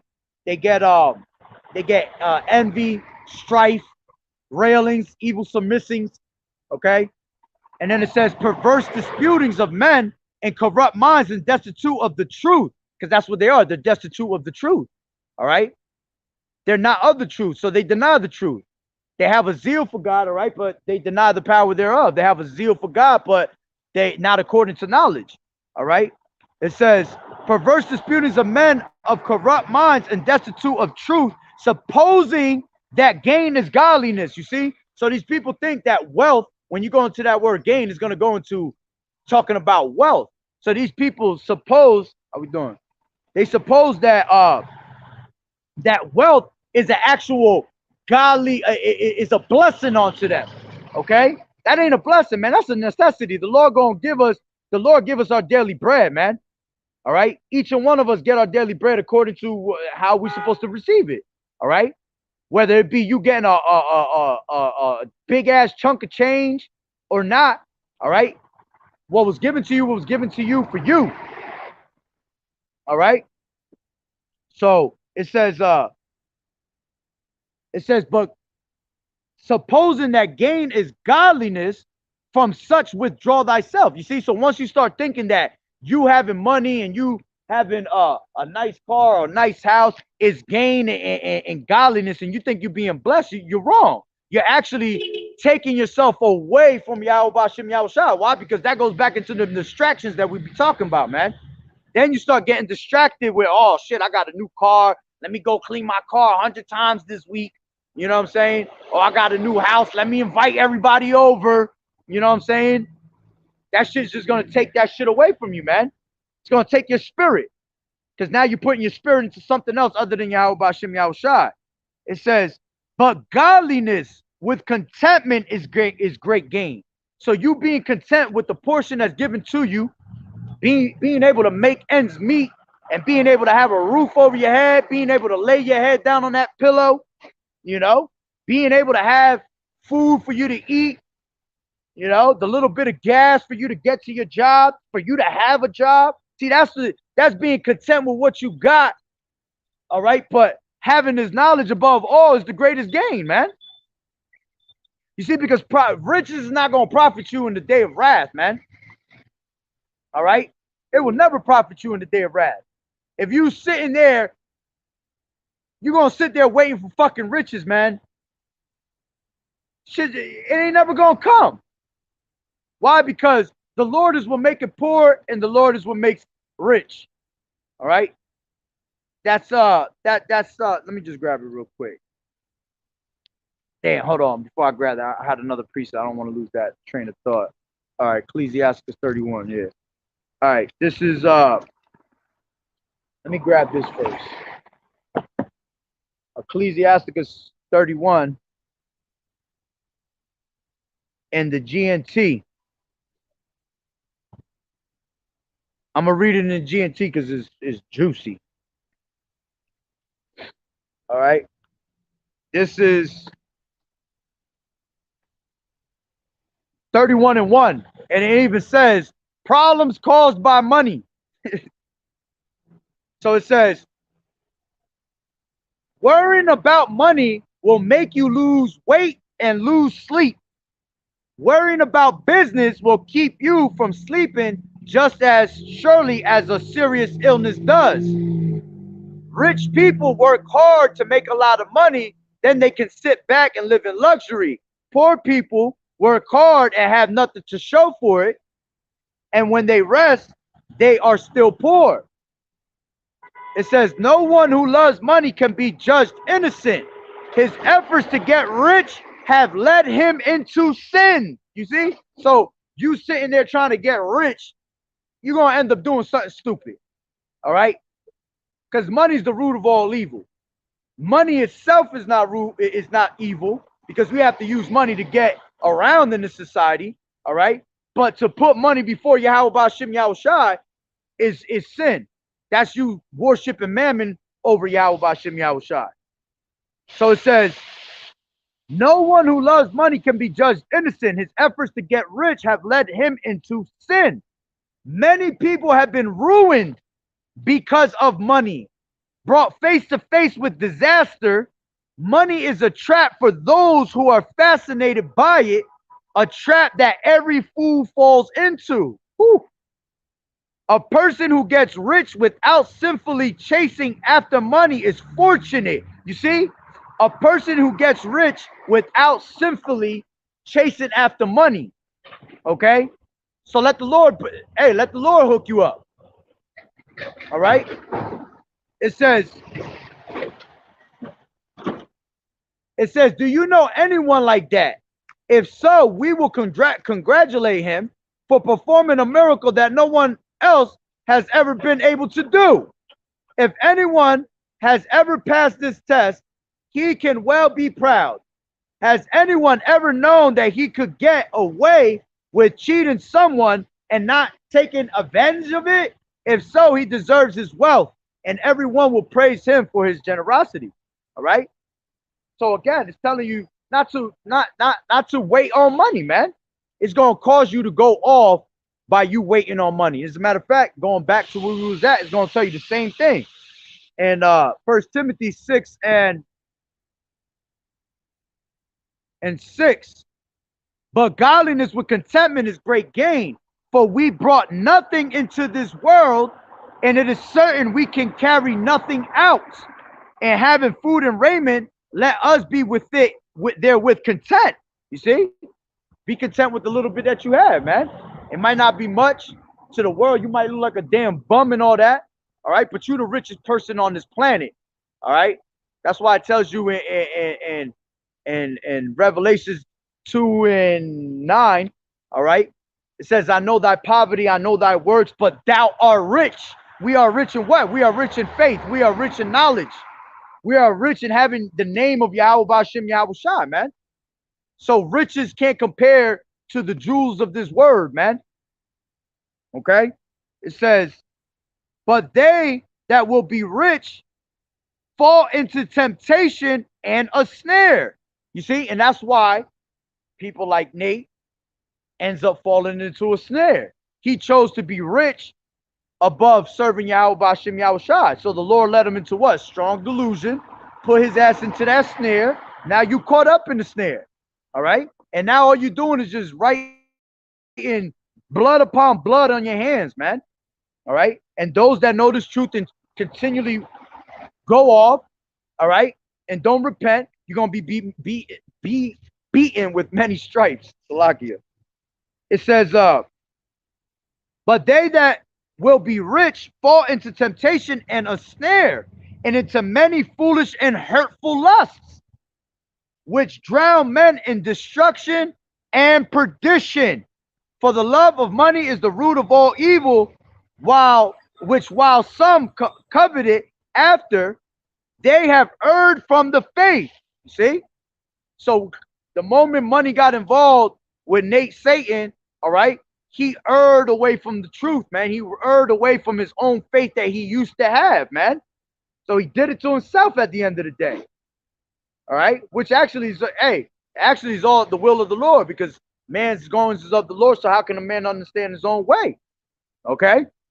So it says, for the love of money is the root of all evil, which while some coveted after, they have erred from the faith and pierced themselves through with many sorrows. But thou, O man of Yahweh, flee these things and follow after righteousness, godliness, faith, love, patience, and meekness. Fight the good fight of faith. You see? You're supposed to fight the good fight of faith. You're supposed to suffer this whole thing out, man. All right? Not trying to find your way through it. All right? Scriptures tell you to take the narrow path, man. All right? The narrow path is the way. That path that only one man could go through. All right? So you're supposed to fight you're supposed to fight the good fight of faith by taking heed of this word and leaning to this word with all your mind and your soul and your heart, man.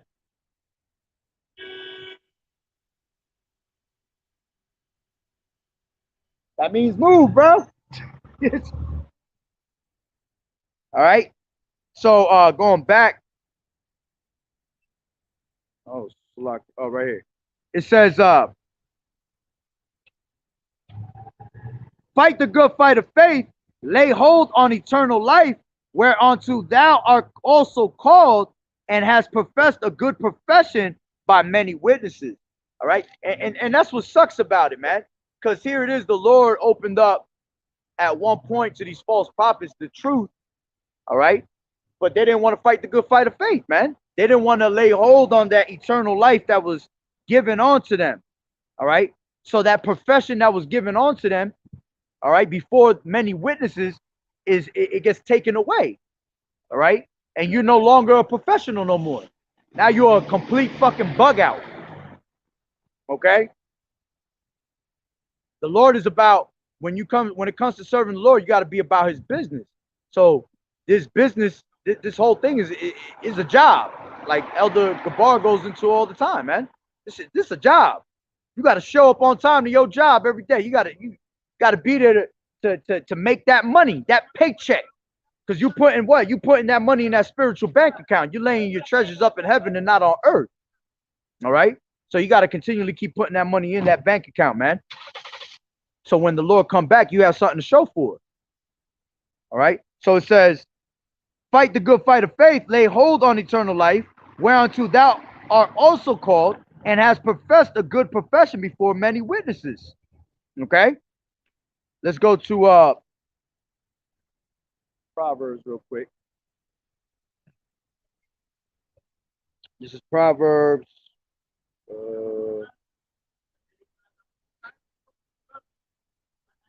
Second.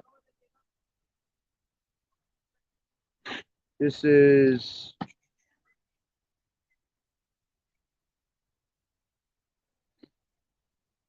give me 1 second, Salaki.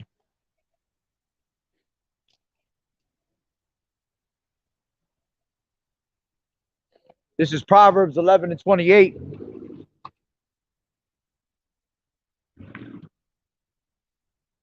Hold on.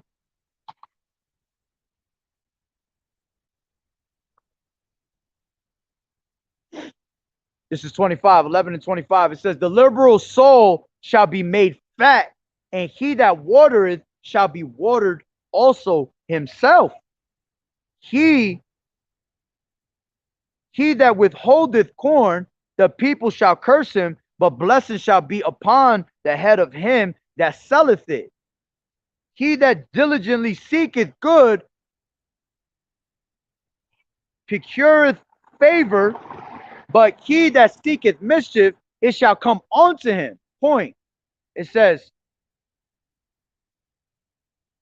he that trusteth in his riches shall fall, but the righteous shall flourish as a branch. You see? So if you trust in your money, down you go. You see? Ain't gonna be no way if you going up and continue to keep going up. Why? Because you're not trusting in Yahweh Bashim Yahushua. You trusting in your riches, man. And again, riches profit not in the day of wrath. None of that shit is gonna be able to save you, man, when the time comes for the Lord to destroy this place, man. All right? The Lord not looking for those that got the most money. Okay, that's why if you see, that's why the Lord is taking out all these fucking celebrities right now, man. Yo, I shit you not. I see a celebrity drop every day, at least 2 of them a day. And it's been like that for about a month and a half. Celebrities are dropping. Why? Because the Lord's showing you he's not dealing with people that got money, man. All right? He's not dealing with the rich. As a matter of fact, the Lord said that he's going to destroy the rich. Let me grab that real quick. This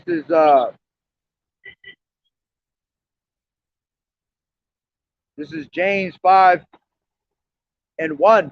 It says, go to now, which this is talking about the banking families, right?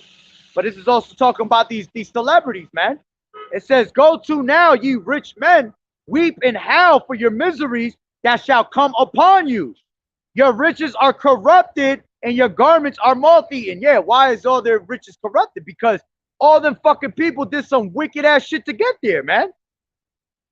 You see? That's why we know that these prophets that are false prophets that are getting paid, we already know what the end is, man. You're doing something wicked to get there, to get to the top. You're climbing up some other way. The Lord said not to climb up some other way, man. He that climb up some other way is a thief and a robber. All right? Matter of fact, now that I said that, let me grab that real quick.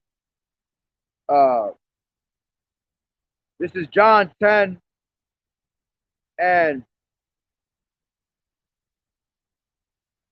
11. It says, I am the good shepherd. The good shepherd giveth his life for the sheep. These false prophets ain't giving their life for you, man. We out here on these highways and hedges making ourselves a living sacrifice. All right? Lord willing is worthy and it is acceptable. All right? But we out here putting our life on the fucking line for our people that's of the elect to wake up and get this truth. We sacrifice our life every single day when we come on these highway hedges, when we're making these lessons. You see? Because we're putting ourselves on straight blast, man, for Yahushua's sake. Okay? So we're pretty much what? We're putting that, it says, the shepherd giveth his life for the sheep. Okay? We're feeding the sheep. We know that Yahushua is the true shepherd.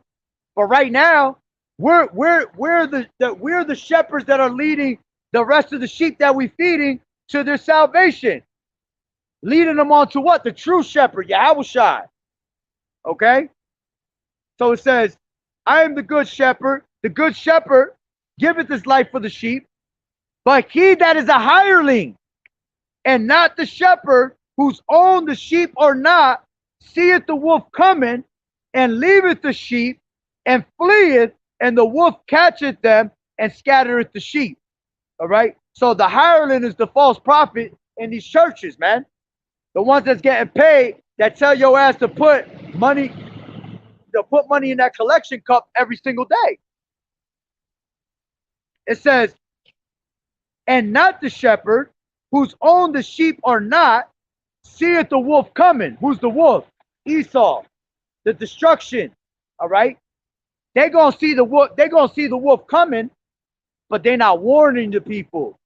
They're not preparing the people for the battle. They're not preparing the people for the spiritual war that's about to happen right now, man.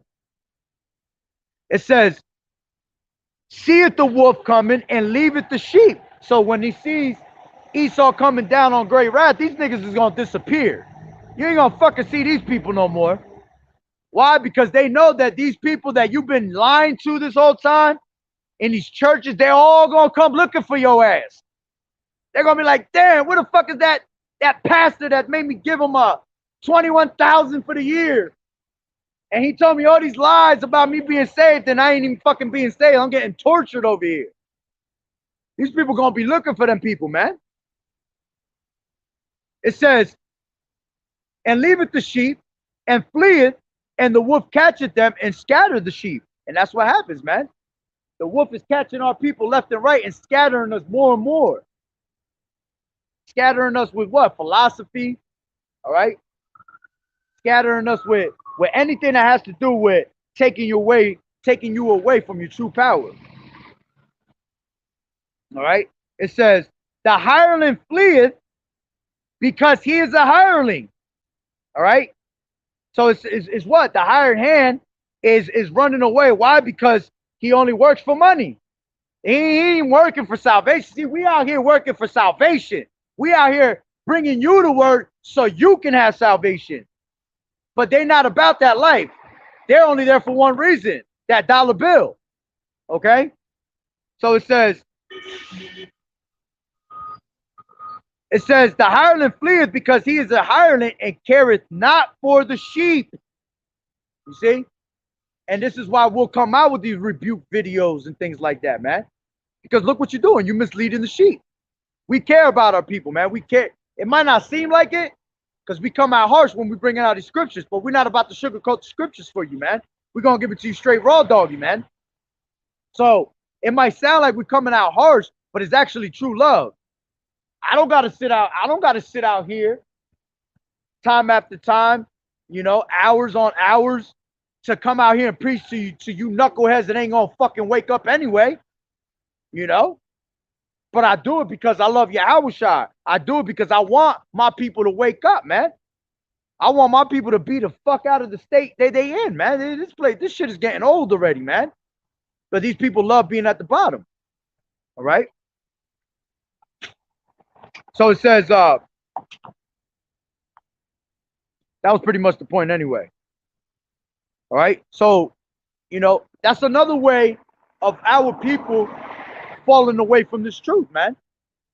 And the reason I'm bringing out this video is because us brothers that are prophets and we're bringing out this word, it's just a heads up to always be circumspect of these things, man.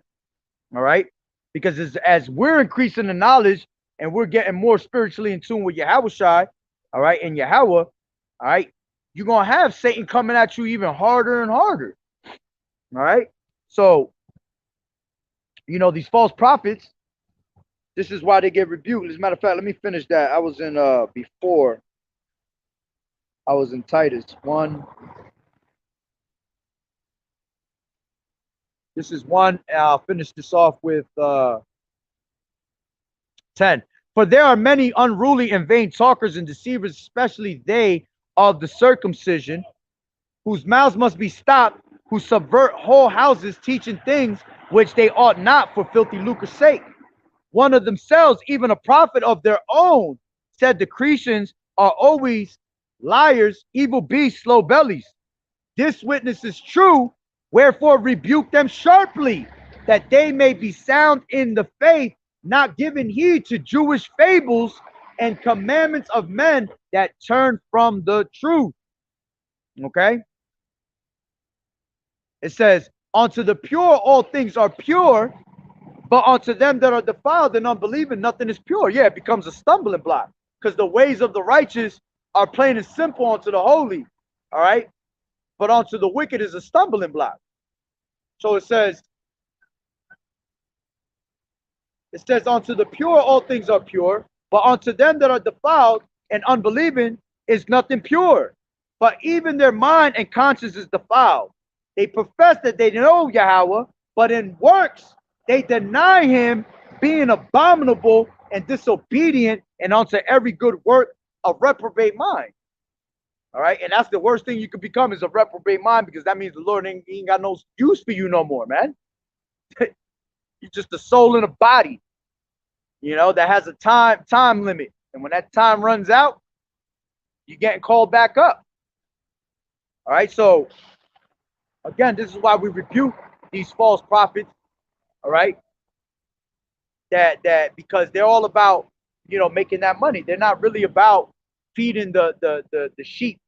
All right. Feeding the people with the true riches of this life. All right. So that's number two. Money. You got women and money, two things that could make a brother fall out easily, man, if you're not on point. All right, and spiritually in tune with the Lord. All right. This is another one was uh uh what was it? Pleasure seeking. All right. Because you got a lot of people that'll do these things for vainglory. All right. People just do it to look cool for the people of this society. Some people do it just for, you know, just to have something to do. A lot of people, uh, these people are what do you call it?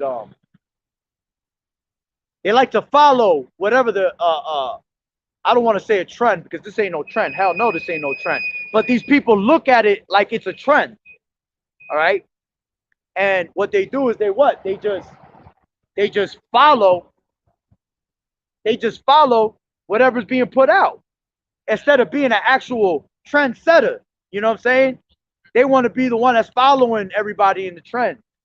All right. So they'll seek that type of glory. It's like, I'm just doing it because it looks like it's the hottest thing out right now. Because this truth is being spoken throughout the four corners of the earth, everywhere. This truth is everywhere. Why? Because that's prophecy, that this truth is going to be preached throughout the four corners of the earth, and then the end shall come. So everybody in the world going to hear this doctrine of Yahushua, man. All right, and they're going to learn to fear it. All right, but again, some of these people just do it just to have time pass by. All right, you got ways of seeking pleasure. Just, you know, people rather they basically trim their ways, all right, to seek love of this society. And the scriptures tell you not to trim your ways to seek love. Fuck this place, man. Again, what the fuck does this place have to offer you? Nothing. All right. Every time you look, you're getting caught up in some bullshit, man. And you got to sit there and you got to rethink your whole scenario. You know, you got to pray upon it. You got to fast on something, you know, because this place is done. All right. So back to what I was saying. Well, damn, I had a scripture there. Start talking and I forget the scripture when it's popped up in my head. This is can't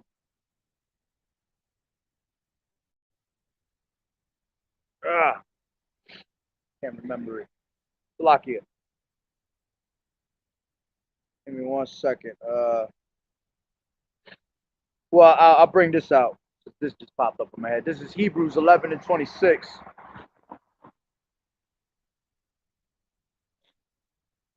Hebrews 11 and 26. And it says,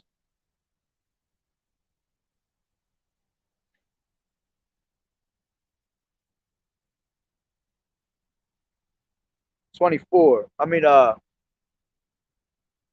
start for 23. By faith, Moses, when he was born, was hid 3 months of his parents because they saw he was a proper child, and they not afraid of the king's commandment. By faith, Moses, when he was come to years, refused to be called the son of Pharaoh's daughter, choosing rather to suffer affliction with the people of Yahweh than to enjoy the pleasures of sin for a season. All right. So again, you out there pleasure seeking, it's going to lead you to sin. All right. You out there pleasure seeking, you're really not suffering in this truth, because we were put on this earth to suffer. All right. For the things that we had did in our past lives, the things we have done in this time.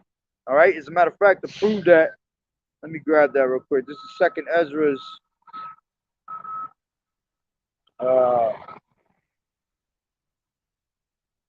Second Ezra's.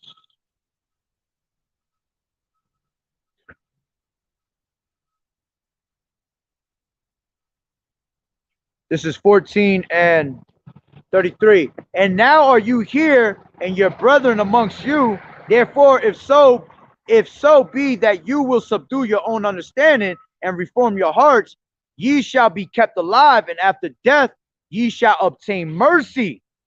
For after death shall the judgment come, when we shall live again, and then shall the names of the righteous be manifest, and the works of the ungodly shall be declared. You see? So for after death is when this judgment shall come. All right. As a matter of fact, it tells you that in also in I want to say Second Ezra is the 6th chapter, or it might be the 7th chapter. Yes, the 7th chapter. Second Ezra is the 7th chapter, verse 56, 54. It says, "For we have walked in unpleasant places, and the faces of them which have used abstinence shall shine above the stars, where our faces shall be blacker than darkness. For while we lived and committed iniquity, we consider not that we should begin to suffer for it after death." You see? So that's what we were brought on this earth to do, man. We were brought here to suffer. Yahushua had to suffer. See, Yahushua had to suffer for the things that he committed in his past lives. Yeah, he did. He did die for the nation of Israel. All right, but he was crucified first for the sins that he had committed. You see? So this is the same thing that we're going through now. We're committing. I mean, we're suffering for the things that we had committed in our past lives and in this life, man. But these people want to be pleasure seeking. They want to do everything that's got to do with pleasure and think that life is all about a fucking game and having fun. All right, life is serious, man. The simple fact that you have life and death, that at any moment you can die and go, that shit is scary. That's serious to me. All right, but see, these people don't care about their soul. They don't care about their life. Matter of fact, scriptures tell you that in Ecclesiasticus. Examine thy soul before the day of judgment, for when the time of visitation come, you what? You ready. You see? But they're so caught up with pleasure in their flesh. They're so connected with pleasure in the flesh that that's all they know is pleasure. They don't have 1 ounce of reality in them, man. That's why when we do, that's why the world is upside down. All right. That's why it's woe unto them that could call good evil. All right. Call good evil and evil good, because everything is upside down. Hold on real quick. I know this brother had. There you go. I'm gonna bring that out now. This is Isaiah 47:8. Oh nah, that's my bad. I read that the wrong way. Yeah, that's talking about America. All right, but how about this though? In a spiritual sense, this is Isaiah 47:8. It says, "Therefore, hear now this, thou that art given to pleasures, that dwellest carelessly, that sayest in thine heart, I am, and none else beside me. I shall not sit as a widow, neither shall I know the loss of children." And like I said, that's talking about America when it's going to be destroyed, because America's pride is that they're never going to be touched. All right. She says that what? I am a queen. I sit as a queen and there is no sorrow. All right. But what I was thinking about was, look how America is going to be destroyed for what? For giving to pleasures that dwelleth carelessly. Because that's what happens when you're given on to pleasures. All right. Most of the time when you're trying to pleasure your flesh, you're going to do some careless ass shit. You're going to do some careless ass acts, man. And the Lord don't like when you are given into pleasures, when you're dwelling carelessly. Look what's going to happen to America for dealing with, for dwelling carelessly and having nothing but pleasures around you at all times. It's going to be destroyed. So how much more those that want to live in the ways of Babylon, all right, and want to basically deal carelessly and want to be given into every type of pleasure that's surrounding them. All right. Again, that shit is gonna lead you to nowhere. Matter of fact, let's just grab this. All right. Pleasure to pleasure yourself is to deal with the flesh. So This is Romans 7.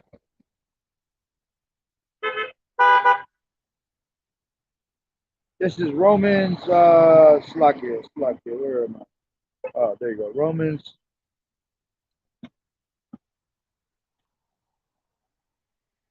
Where's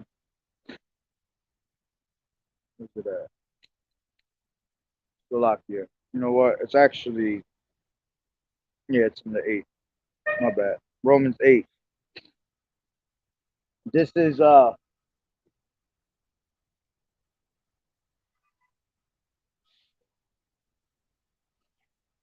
it says, I'll start from the top. There is therefore now no condemnation to them which are in Yahweh Shai HaMashiach, who walk not after the flesh, but after the spirit. So those that are not walking after pleasures are going to be walking in the spirit, right? For the law of the spirit of life in Yahweh Shai HaMashiach has made me free from the law of sin and death. For what the law could not do, in that it was weak through the flesh, Yahweh sending his own son in the likeness of sinful flesh, and for sin condemned sin in the flesh, that the righteousness of the law might be fulfilled in us who walk not after the flesh, but after the spirit. So we're not going to walk after the pleasures of this world, man, but after the spirit.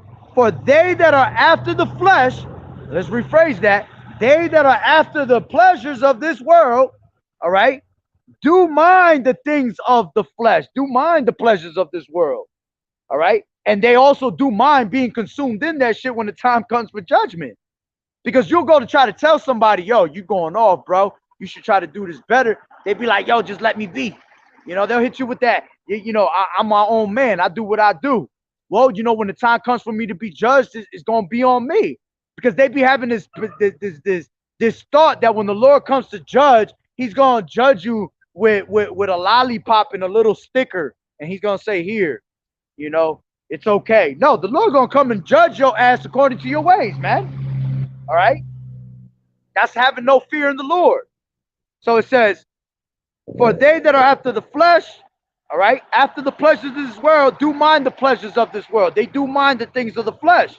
But they that are after the spirit, all right, the things of the spirit.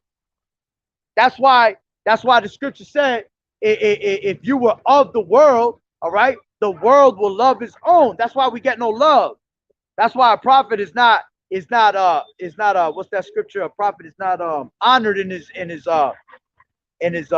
country. Okay? So if we did do the things of the world, all right, well, the world will love us. All right? Matter of fact, let me grab that real quick. That's in and I'll get back to that. This is John.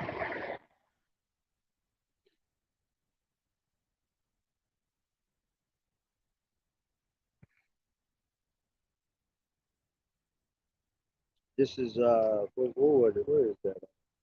Give me a second. The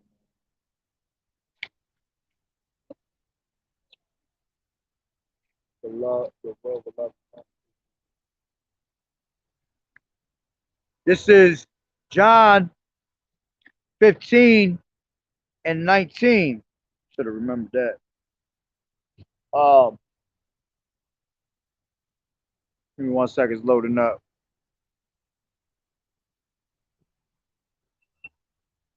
Come on. You can do it. Come on.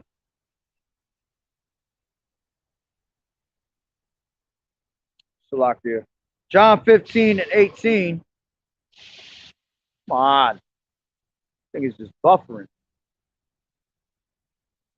Give me 1 second. We on buffer mode over here. Try it one more time.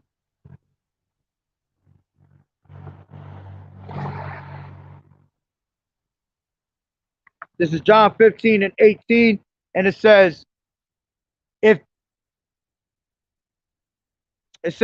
I'll start from 18. It says, if the world hates you, ye know that it hated me before it hated you. If ye were of the world will love his own. But because ye are not of the world, but I have chosen you out of the world, therefore the world hateth you.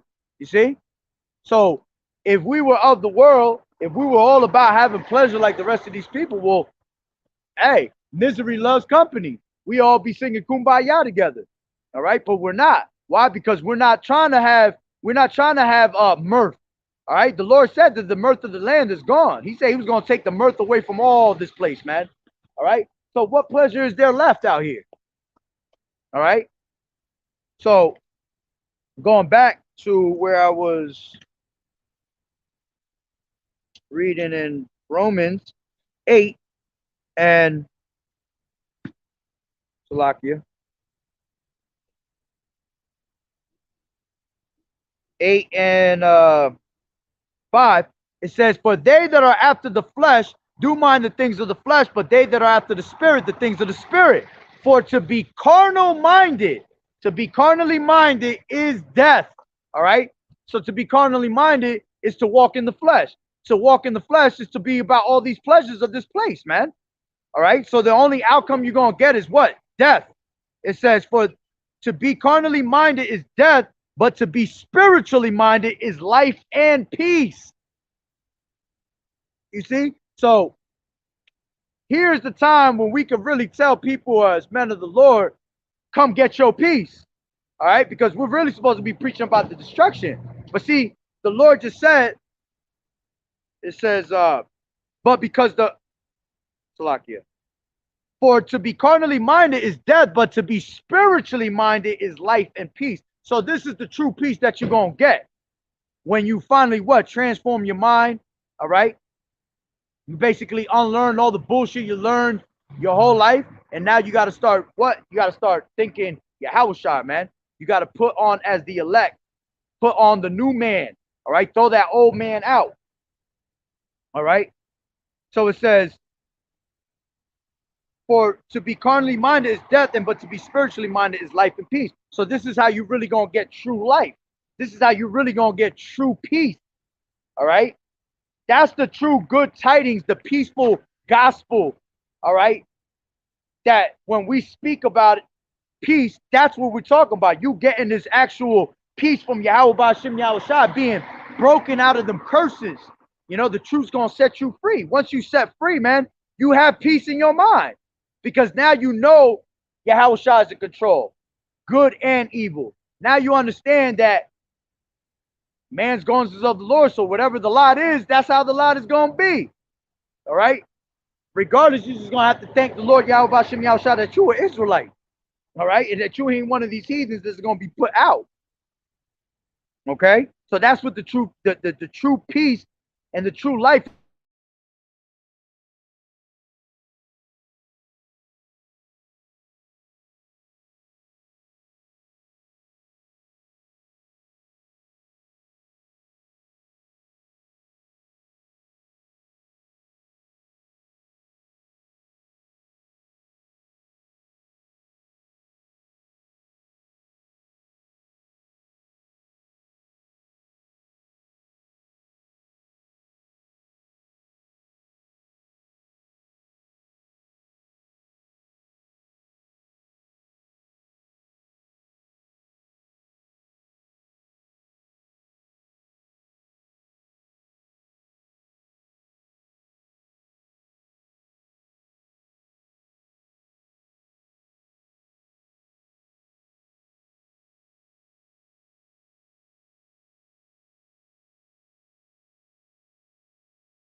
Salakia brothers.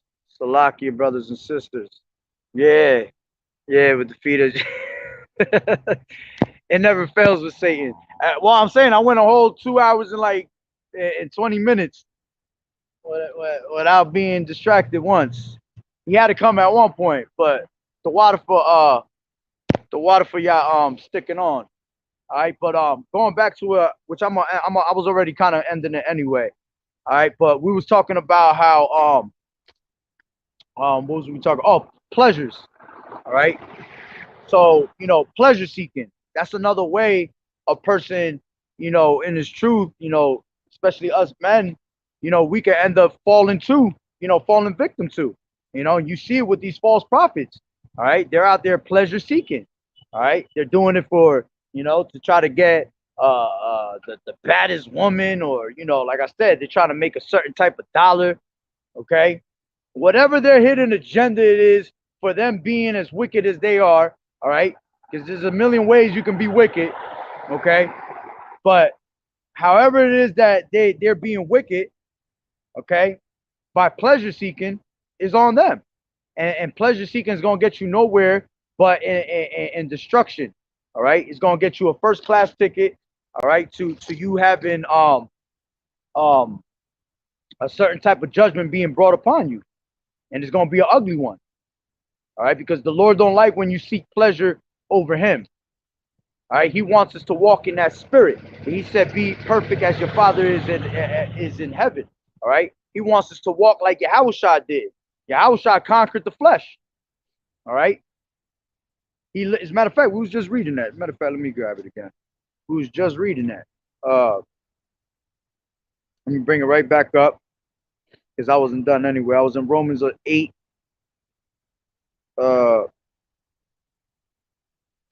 It said Romans 8, but what was I gonna say? Oh, Salakia. It says, but where is it? Oh, there you go.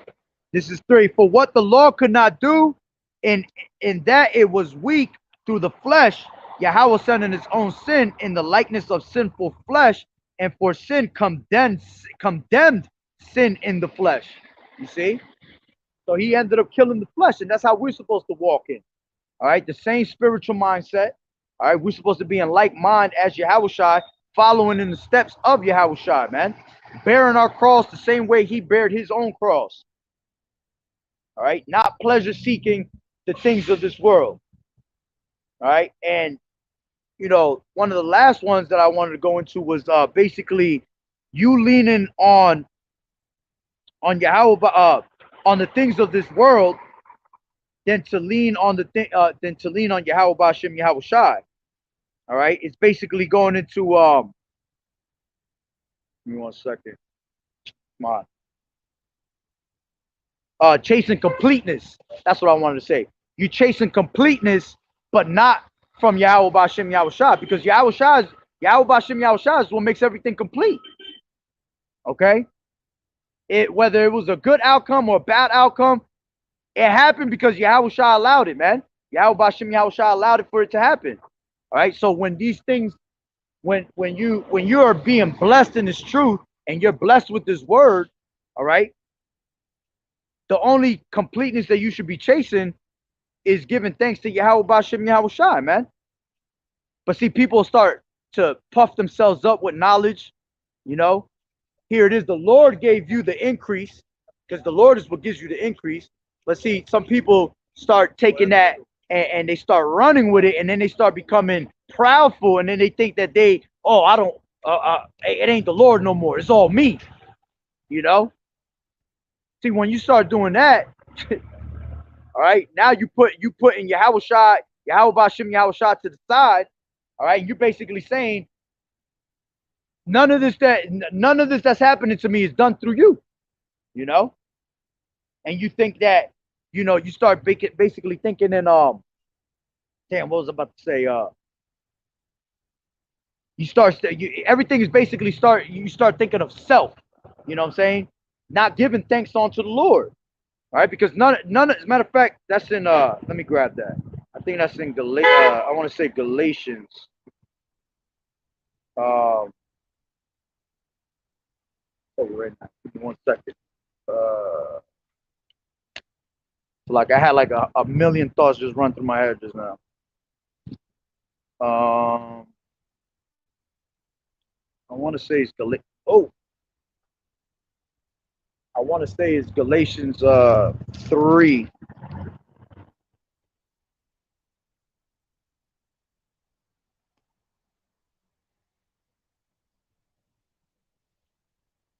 This is no, it's not Galatians 3. It's oh,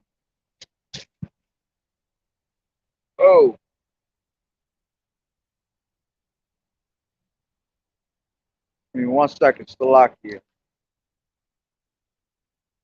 Trying to remember how it's quoted too.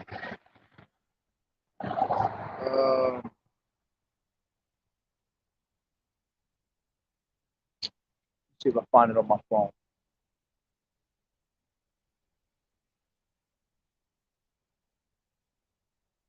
This is of God, not of ourselves.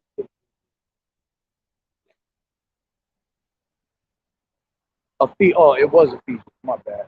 This is Ephesians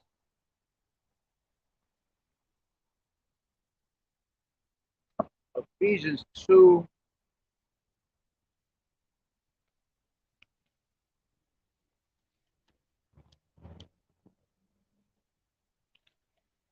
Give me 1 second. I'm looking for this one scripture first.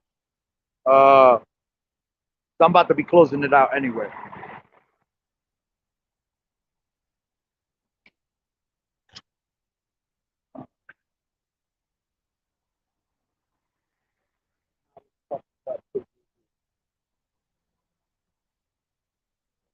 This is oh man.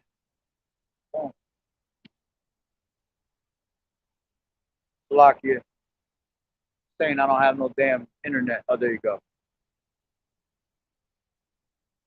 Okay, that's where it's at. First Corinthians. That's what I want. First Corinthians.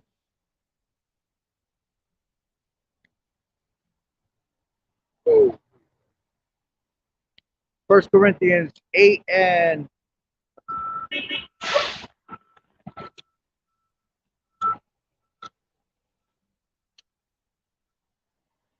nah, this ain't it either. Oh,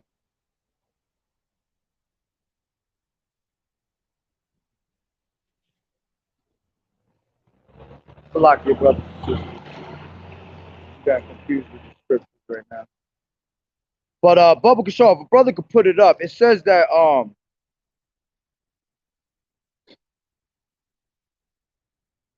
gonna read 2 and 8 in Ephesians. It's kind of similar to it. It says, "For by grace are ye saved through faith, and not of yourselves. It is a gift of Yahweh Bashem Yahweh Shai." Point is that it's not of yourselves, man. All right, we're saved through the grace of Yahweh Shai. Okay, but the other scripture I'm looking for, I can't find it. But it basically tells you something in similar words, where it tells you that the that everything that is given to us is not of us. It's given to us because of Yahweh Bashem Yahweh Shai. All right. So, again, when you're not giving thanks unto the Lord and you being prideful and you thinking that everything that is happening in your life is because you're making it happen, you're going off. That's going completeness of this society, man. All right. You want to be in completeness of Yahweh Shai. Always, like I said, always giving that thanks. Because every single thing that happens on this side is all controlled through the spirit and power of Yahweh Bashem Yahweh Shai. It was all written and predestined and written before the foundations of the earth. All right. So everything that happens is it's gonna have it comes into play in its order, you know. So whenever you again, if you're increased with knowledge, if you're increased with blessings on this side. All right. That's all of Yahweh Shai, and thanks always is given unto to Yahweh Bashem Yahweh Shai. As a matter of fact, it tells you that in First Thessalonians, the 5th chapter. All right, to always give thanks unto Yahweh Bashem Yahweh Shai and pray without ceasing. Okay, so let me see if Romans. That's a good one. I like that. Let me bring that. This is 2 Corinthians 10 and 13. It says, but we will not boast of the things without our fire scripture. But we will not boast of the things without our measure, but according to the measure of the rule which Yahweh has distributed to us, a measure to reach even unto you. For we stretch not ourselves beyond our measure, as though we reach not unto you, for we are come as far as to you also in preaching the gospel of Yahweh Shai HaMashiach. All right. It says, Romans 9 and 16. So then it is not of him that willeth, nor of him that runneth, but of Yahweh that showeth mercy. Yo, those were 2 fire scriptures. Beautiful. Appreciate the scriptures, brother. Call Haloim La Yahweh Bashem Yahweh Shai. Yahweh Bashem Yahweh Shai Barakatah. All right.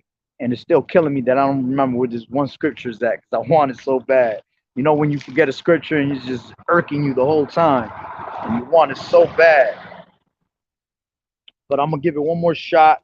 If not, I'm going to close it out with them 2 fire precepts the brother just brought. Because, at the end of the day, you also not giving the thanks unto Yahweh Bashem Yahweh Shai is basically exalting yourself. And you're not supposed to exalt yourself. It tells you that in what is that, first Wisdom of Solomon, the first, is it Wisdom of Solomon? No, Ecclesiasticus, the 1st chapter. I'll grab that real quick. This is Ecclesiasticus 1 and 30. It says, exalt not thyself, lest thou fall and bring dishonor upon thy soul. And so Yahweh discover thy secrets and cast thee down in the midst of the congregation, because thou camest not in truth to fear of the Lord Yahweh Bashem Yahweh Shai by thy heart, but thy heart is full of deceit. You see? And that's what happens with the false prophets too, talking about what we was talking about before. These prophets, these false prophets, they prophesy, preach out of their own vain hearts, their own vain opinions. You know what I'm saying? And they're not giving they're not exalting Yahweh Shai, man. There's only one person, well, 2 people that should be getting, exalted. That's Yahweh Shai, man. See, we're gonna let Yahweh Shai exalt us in the time. But we ain't nobodies, man. We ain't shit but some worms. We ain't nothing but some servants, man. We messengers. All right. Matter of fact, scripture tell you we ain't nothing but a vapor of I believe that's how it goes, a vapor of air, or a vapor. I think that's exactly how it goes. Let me grab it real quick. Man is like onto a vapor. Man is like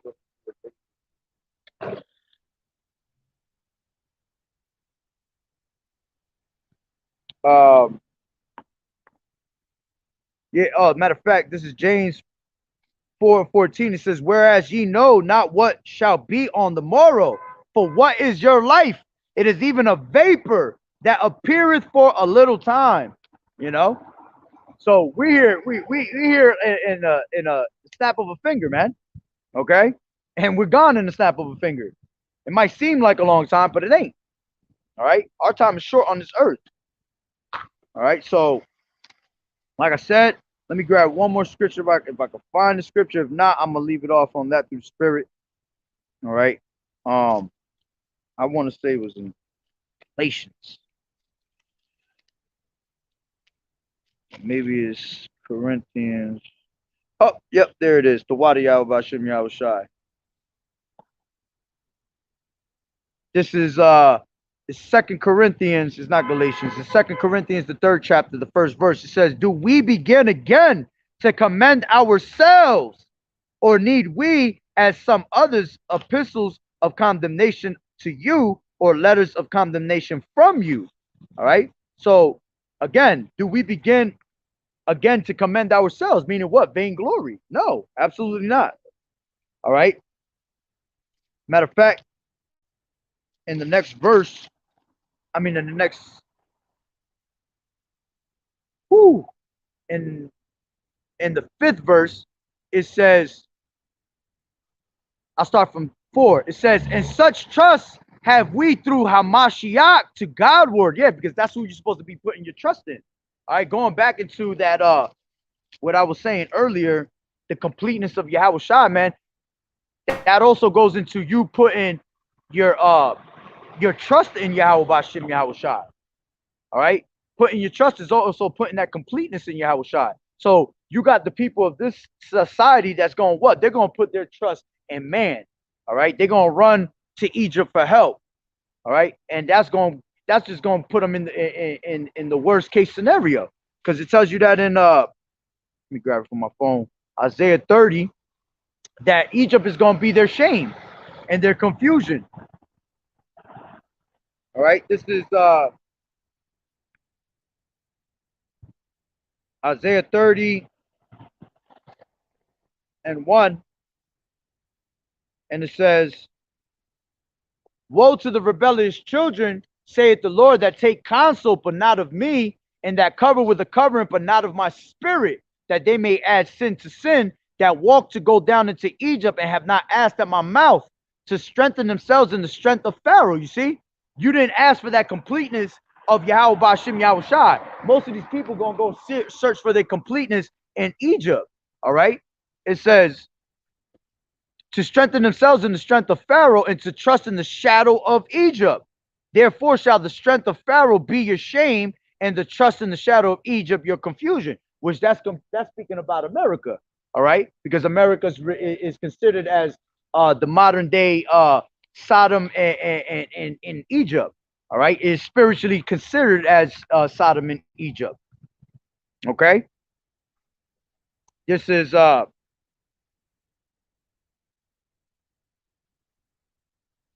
This is 8. It says, now go write it before them in a table, and note it in a book, that it may be for the time to come forever and ever, that this is a rebellious people, lying children that will not hear the law of the Lord. Yeah, because they praise with their lips, but their heart, like the scriptures say, they praise with their mouth, but their heart is far from it. I think that's Matthew the 12th chapter.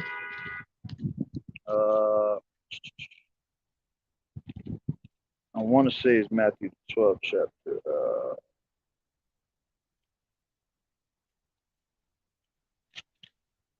This is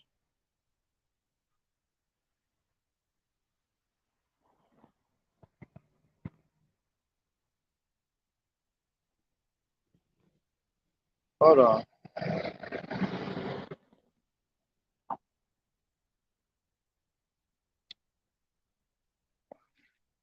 Hold on.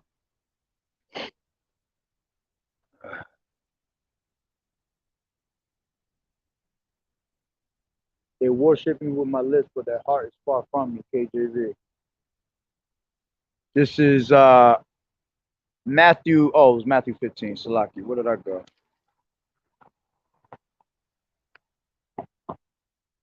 Oh, I went to Matthew 12. Salakia. This is Matthew 15 and 8. It says, this people draweth nigh unto me with their mouth, and honoreth me with their lips, but their heart is far from me. You see? So a lot of these people, they talk a good one. It tells you that in Ezekiel the 33rd chapter. I'll grab that real quick. Ezekiel the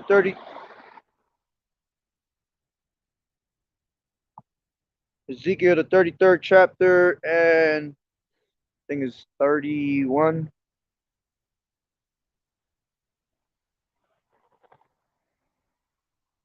Ezekiel 33 and 31. And they come unto thee as the people cometh, and they sit before thee as my people, and they hear thy words, but they will not do them. For with their mouth they show much love, but their heart go after their own covetousness. You see? So at the end of the day, these people will listen to this word, but Satan right back at them.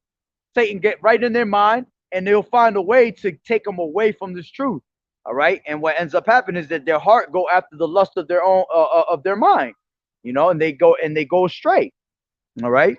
So going back to where I was just at. This is what